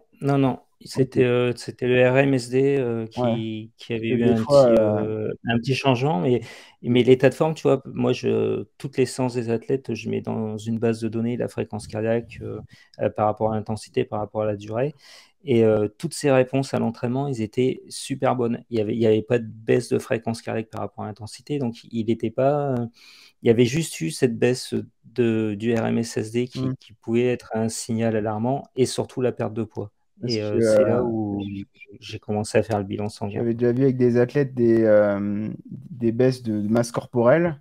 Et généralement, ça peut aussi s'accompagner d'une baisse métabolisme basal et en fait une baisse de fréquence cardiaque. Et du coup, la variabilité augmente un peu parce que généralement, quand la fréquence cardiaque de repos elle est basse, la variabilité elle augmente. Et en fait, ça masque. C'était pour ça que je voulais juste savoir si. Là, c'était compliqué parce que tu te rends compte, même à l'exercice, la fréquence cardiaque, elle répondait super bien. Donc, elle répondait comme d'habitude. Et l'athlète était en super forme. Donc, c'était vraiment très compliqué. Et quand on a fait cortisol et testostérone, on s'est aperçu que il avait le niveau d'une personne en déficit. Super intéressant. Merci Caroline pour ce deuxième point. Tristan, est-ce qu'il te reste Ouais. quelque chose? Ouais, mais juste pour ce point, parce que ça m'intéresse. Parce que moi, Vas-y, typiquement, vas-y. c'est quelque chose que je mets peu au-delà euh, de la base qu'on pourrait dire. C'est-à-dire commencer sa nutrition un peu plus tard sur ses sorties longues ou des choses comme ça, assez facile, ou quelques footings à jeun, mais qui sont limite plus organisationnels que prescrits en tant que tels. Comment est-ce que tu gères parce qu'il me semble que, alors peut-être pas tous les papiers, mais euh, que par exemple, c'est plus l'état dans lequel tu rentres dans ta séance qui compte, et qu'à partir du moment où tu ne consommes plus de glucides de façon extrême, on va dire sous 30 grammes par heure, 40 grammes par heure, en fait, ton consommation de lipides reste quasiment inchangée à l'effort. Comment est-ce que toi, tu conçois cette information dans le fait de dire que ne prendre zéro glucides, ça va améliorer tes compétences? Est-ce que tu savais qu'il existe une application 100% gratuite qui te permet de planifier et de suivre tes entraînements sur le rameur, le ski erg et le bike erg? Si tu veux en apprendre plus sur comment optimiser tes entraînements et ceux de tes clients, je t'ai préparé une formation gratuite avec plus d'1 heure et demie de contenu théorique et pratique. Clique sur le lien dans la description pour rejoindre plus de 2000 élèves déjà formés.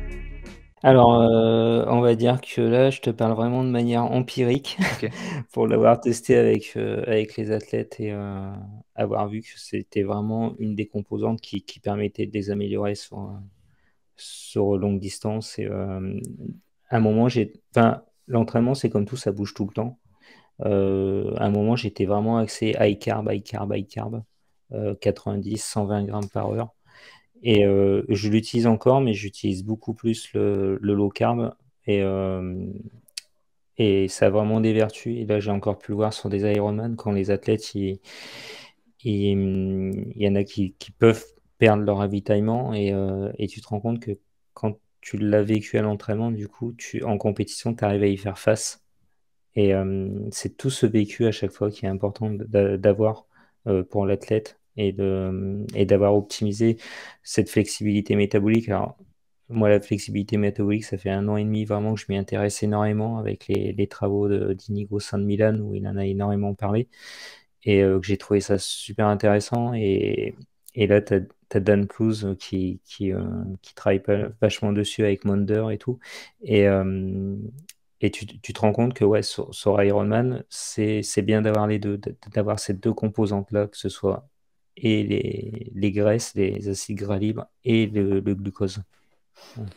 Ok. Pourquoi est-ce que je te pose cette question? Parce que tu vois, il y a plein de sujets, et je crois qu'on en avait parlé une fois, Sean, ensemble, mais où, par exemple, je ne le mets pas en place parce que pour moi, il me manque, tu sais, la clé de résolution de l'équation où je perçois qu'il y a un intérêt. Tu vois, je prends mon exemple.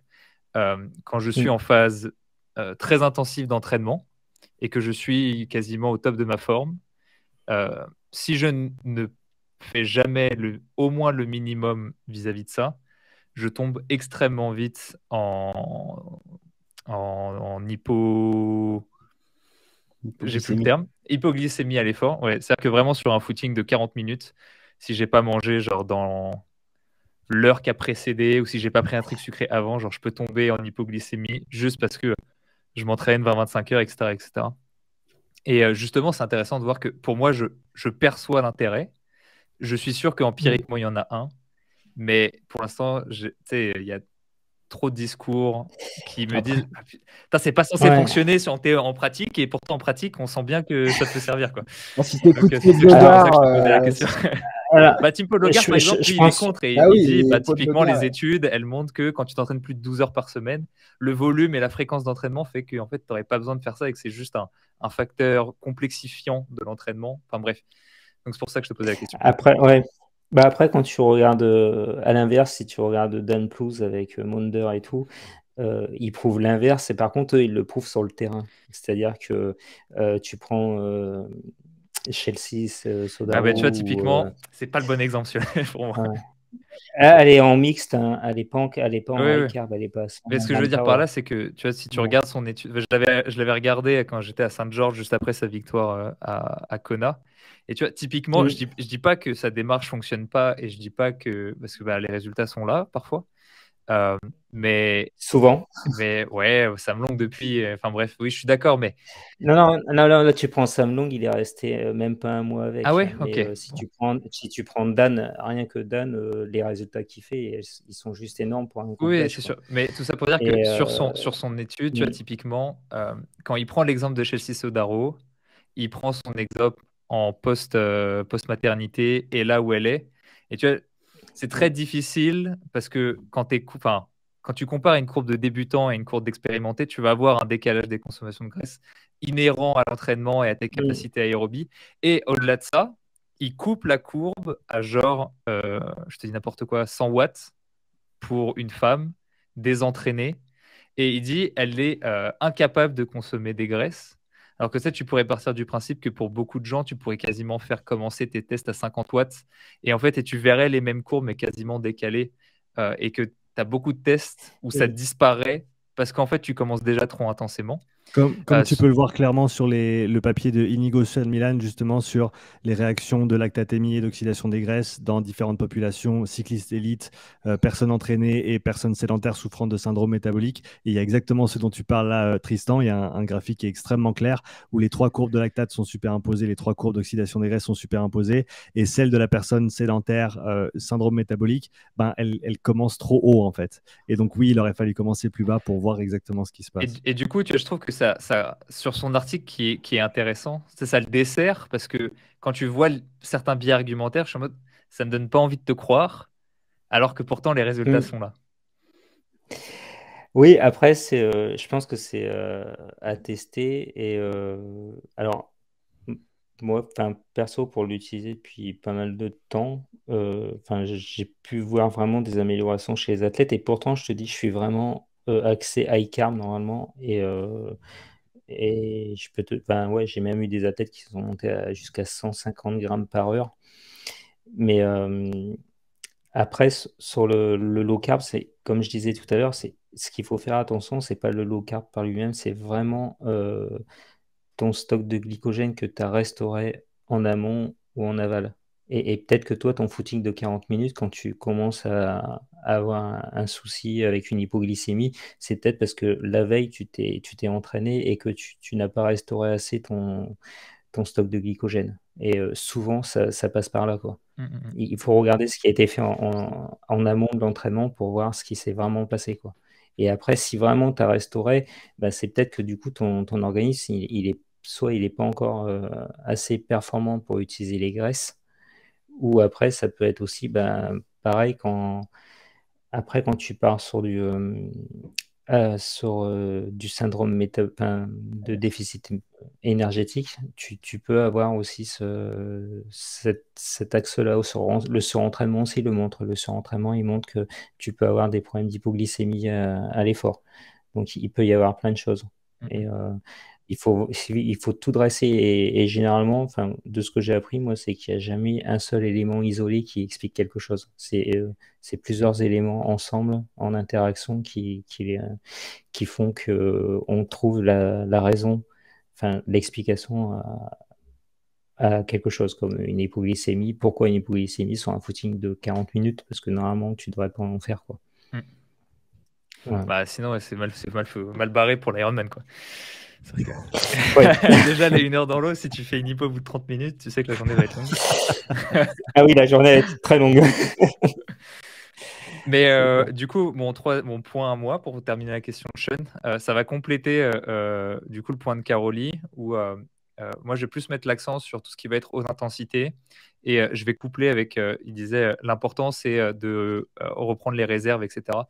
De façon générale, je pense que le triathlète s'entraîne énormément et aura tendance à très régulièrement être sous-nourri parce que quand tu vas faire une sortie longue, bah, tu peux vite en fait, dépenser 3, 4, 5 000 kilocalories. Si tu bouges pas ton alimentation sur la semaine, parce que je pense pas que ça soit daily, c'est genre tu fais une sortie longue, tu dépenses avec un enchaînement run, tu dépenses 6 000 kilocalories. Je pense pas que sur ce jour-là, tu aies besoin de manger 10 000, mais lisser sur plusieurs jours avant, après, etc., c'est important d'essayer de compenser au maximum. Et je pense que les gens ne compensent pas assez. Et je vais doubler ça en disant, et je pense qu'en plus de ça, dans cette recherche d'apport calorique, sur les séances d'intensité, je trouve que c'est un bon endroit pour augmenter ta consommation. À la fois pour ce qu'a dit Rémi, t'entraîner à la nutrition, etc., mais aussi pour améliorer tes capacités de récupération. Et il y a typiquement sur une année, euh, moi, les athlètes, si je ne leur rappelle pas, ils vont commencer à travailler leur nutrition ou à prendre des glucides à l'effort, peut-être 4 ou 5 mois avant l'échéance, et pendant tout l'hiver, ils vont rien prendre. Et du jour au lendemain, ils sont en mode, mais les séances, elles passent tout seules. Tout d'un coup, ça devient hyper simple. Et je suis en mode, bah ouais. Donc pour moi, ouais, manger assez et profiter des séances intenses pour manger des glucides. S'il n'y a pas une stratégie peut-être un peu plus poussée de nutrition, etc., c'est un bon moyen de récupérer et de s'assurer d'être en bonne santé sur le long terme et de tenir sur le long terme, puisque c'est un peu le fil rouge. Plus on tient, plus on se maintient, meilleur on devient sur la longue distance. Génial. Vous voulez quelque chose à répondre, Rémi ou Caroline? Mais je crois on était pas mal sur les 3 points. Ouais, non, Nickel. c'est bon. Très, très complémentaire en tout cas, et je pense que ça illustre très très bien l'importance de la nuance et du contexte que les gens aiment bien extraire pour avoir des questions d'une ligne qui vont dans un sens ou dans l'autre, parce qu'on a très très bien vu que dans la même discussion, on peut être pro low carb dans certaines situations, dans certains contextes, et pro high carb en même temps, et c'est important de mettre ces choses-là en avant. Alors, ça fait 1h40 qu'on y est, les gars. On est comment au niveau timing? Parce que la question, c'est est-ce qu'on attaque le renfort maintenant ou sur l'épisode 2? Foutu pour foutu. Hein. Foutu pour foutu. Caroline, ça va niveau temps? On tient encore? Ça va aller vite. Oui, ça va. Ça Ouais. va, ça va aller vite. Alors, C'est bon. on va aller droit dans le tas. La question, c'est renforcement musculaire pour l'Ironman, utilité et implémentation pratique. C'est Caroline qui va commencer et ensuite Rémi et Tristan qui vont répondre.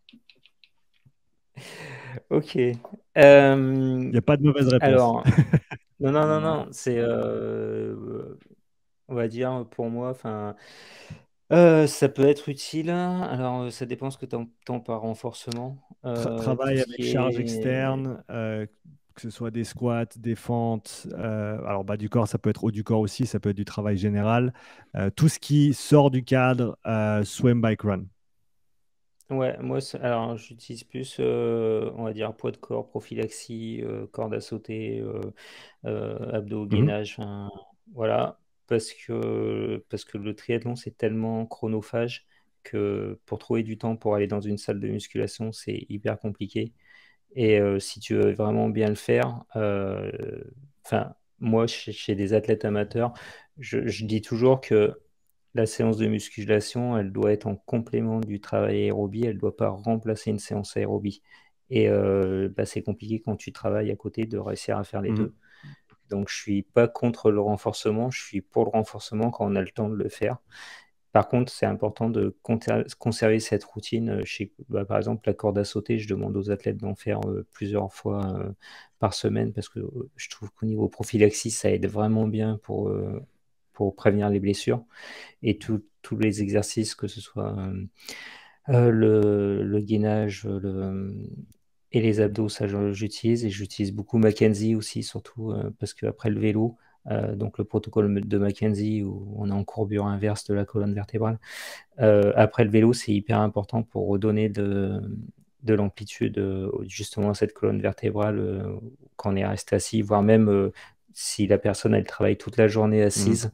Je pense que c'est vraiment un protocole intéressant pour, voilà, pour les triathlètes ou pour même les sédentaires. Super. Voilà. Génial. Merci pour ta réponse, Caroline. Rémi, je te laisse enchaîner. Bah, ça va dépendre, toujours ça dépend, mais de la personne, aussi de l'adhérence, parce que, encore une fois, l'adhérence, mais si une personne, elle veut pas faire de renfo, j'ai changé mon point de vue là-dessus, mais je lui fais pas faire de renfo, parce qu'au final, tu donnes des séances, tu rentres ça dans une charge d'entraînement, ils le font pas, donc en fait, tu perds du temps, tu pourrais mettre de la course à pied derrière, au final, donc énormément pour moi, l'adhérence, maintenant, c'est le point clé. Après, en termes de renforcement, pour le coup, moi, je suis pas trop en mode je rajoute, plutôt je substitue. Parce que je pense que justement, pour une personne à volume assez réduite, c'est plus intéressant peut-être de soit garder le même volume et rajouter, micro-doser un peu de renforcement, ou alors enlever un petit peu de volume et rajouter du renforcement pour tous les gains. Et on n'a pas forcément besoin de rentrer là-dedans. Et après, en termes d'entraînement, si la personne elle est volontaire et elle adhère pour le coup, moi, ce sera plutôt haute charge, enfin charge moyenne voire lourde, développement de la puissance, après profiling spécifique. Et là, pour le coup, même si c'est de la longue distance, je l'entraînerais comme s'il faisait de la courte distance, c'est-à-dire développement de la force max, explosivité, développement de la puissance, et puis voilà, développer spécifiquement les qualités. Hein. Pour exemple, par exemple, j'ai un marathonien en préparation physique, là, Florian Carvalho, et je l'entraîne comme s'il faisait du court, quoi, comme s'il faisait du 10 000 ou il faisait du 3000, alors qu'il s'entraîne sur marathon. Et après, ça, je le calque, peu importe en fait la discipline et peu importe la durée de la discipline d'ailleurs. Donc moi, ouais, c'est plutôt du assez lourd, quoi. Et c'est plutôt dans un objectif de prophylaxie, de développement structurel général en termes de densité osseuse, en termes de résistance ou de Ouais, le raider, hein. raideur Ouais. au niveau tendineuse, musculaire. Bah, ouais, après, c'est un débat, hein, la prophylaxie et la limitation des risques de blessure. Je pense que la base, c'est la gestion de la charge et puis à quel point tu es capable de contrôler l'intensité. Mhm. Mais moi, je mets dans le même panier le renforcement à haute charge et la prophylaxie. À un moment donné, quand tu es exposé à des charges qui sont assez maximales et que l'athlète n'a pas l'habitude, bah, tu t'adaptes à cette exposition-là. Et ça, c'est positif pour l'athlète. Après, voilà, moi, je suis plutôt partisan du fait de se dire, bah, je vais augmenter la magnitude, la force développée, etc. Et ça va vraiment l'aider. Après, c'est des écoles qui sont peut-être un peu différentes, mais moi, je l'utilise. En fait, ouais, pour moi, c'est du développement pour la performance, mais en plus, ça va aussi couvrir la limitation des risques potentiellement de blessure, quoi. Super. Merci Rémi. Tristan. Ouais, sur le renforcement, moi, c'est là où tu as entre la pratique, ce que tu fais, et la théorie, ce qui est censé fonctionner. C'est pour ça que je parle d'adhérence, hein. Il y a des athlètes, je suis Ouais, obligé de leur ouais. mettre du poids du corps, hein, ou alors rien du tout. Parce qu'il y a un genre de rien. Genre, je suis persuadé que l'intégration de préparation physique serait bénéfique sur les athlètes, mais en tout cas sur les athlètes que j'entraîne qui sont amateurs tous. Euh, genre, j'ai la politique de dire, ça me dérange d'enlever une séance pour faire de la préparation physique. Et pour moi, la seule préparation physique que je mets, bah, ça revient un peu Caroli, donc peut-être falloir que je trouve autre chose, mais en fait, c'est la préparation physique qui permet d'accéder au sport. C'est-à-dire, typiquement, j'entraîne des gens, même si tu les fais courir doucement et que tu es ultra progressif, etc., ils vont être limités par une périostite. Et tu leur mets 2 séances ultra simples dans la semaine et ils n'ont plus cette limitation. Donc, tu vois, la même chose que Caroli qui disait, ouais, bah écoute, empiriquement, pas manger de glucides, je vois que ça marche. Moi, tu pourras me montrer 1000 études qui disent que le renforcement, c'est pas prouvé que ça agit sur la douleur. Il y a des gens, je leur fais faire 2 exercices, ils ont plus de périostite, ils ont plus de ci, ils ont plus de ça. Alors, parfois, c'est plus difficile, mais pour moi, la préparation physique en termes de prophylaxie, pour permettre d'accéder au sport, c'est celle qui est vraiment nécessaire, parce que c'est soit ça, soit ils s'entraînent pas, en fait. Et après, au-delà de ça, ouais, j'ai beaucoup de théories, mais j'en mets aucune en pratique au quotidien avec mes athlètes parce qu'ils n'ont pas le temps, ils n'ont pas l'envie Ouais, c'est la et pas grosse la barrière, fréquence.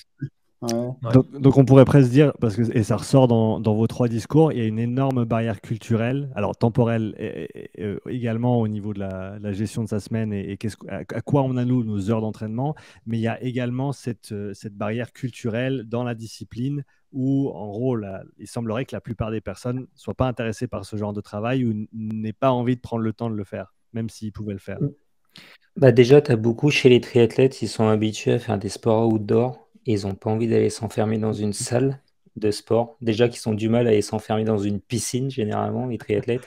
Donc, alors, dans une salle de sport. Et puis, alors moi, j'ai eu beaucoup d'athlètes qui me l'ont dit pendant plusieurs années, ils n'arrivaient pas à se voir dans la salle de musculation avec les autres personnes qui faisaient vraiment que de la muscu parce que c'était pas du tout la même. Ambiance.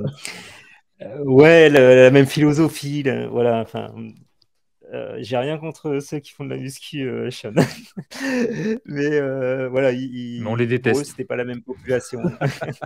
Et même quand je leur disais s'ils avaient le temps d'y aller, et ben, ils y allaient des fois 1, 2, 3 fois, et après, l'ambiance, ça leur plaisait pas, et ils n'y arrivaient Hmm. pas. Et après, c'est tout, voilà, au niveau temporel de réussir une salle, il faut que ce soit ouvert de telle heure à telle heure. Ou alors tu l'as chez toi, mais pour avoir du matériel chez toi, ça coûte très cher. La fonte, ça coûte quand même La cher. fonte, c'est cher. Voilà. Et c'est ça qui limite, je pense. Je- Après, je sais que ça peut amener beaucoup, hein, le travail en force max, ça je le dénigre pas. Bon, la Mais il faut question. avoir le temps et il faut avoir les infrastructures Hmm. pour, quoi. En fait, c'est plus pour moi un coup de mise en place. Et parce que La typiquement, logistique. si tu fais un travail de force ou quelque chose comme ça, tu vas avoir tout un travail préalable.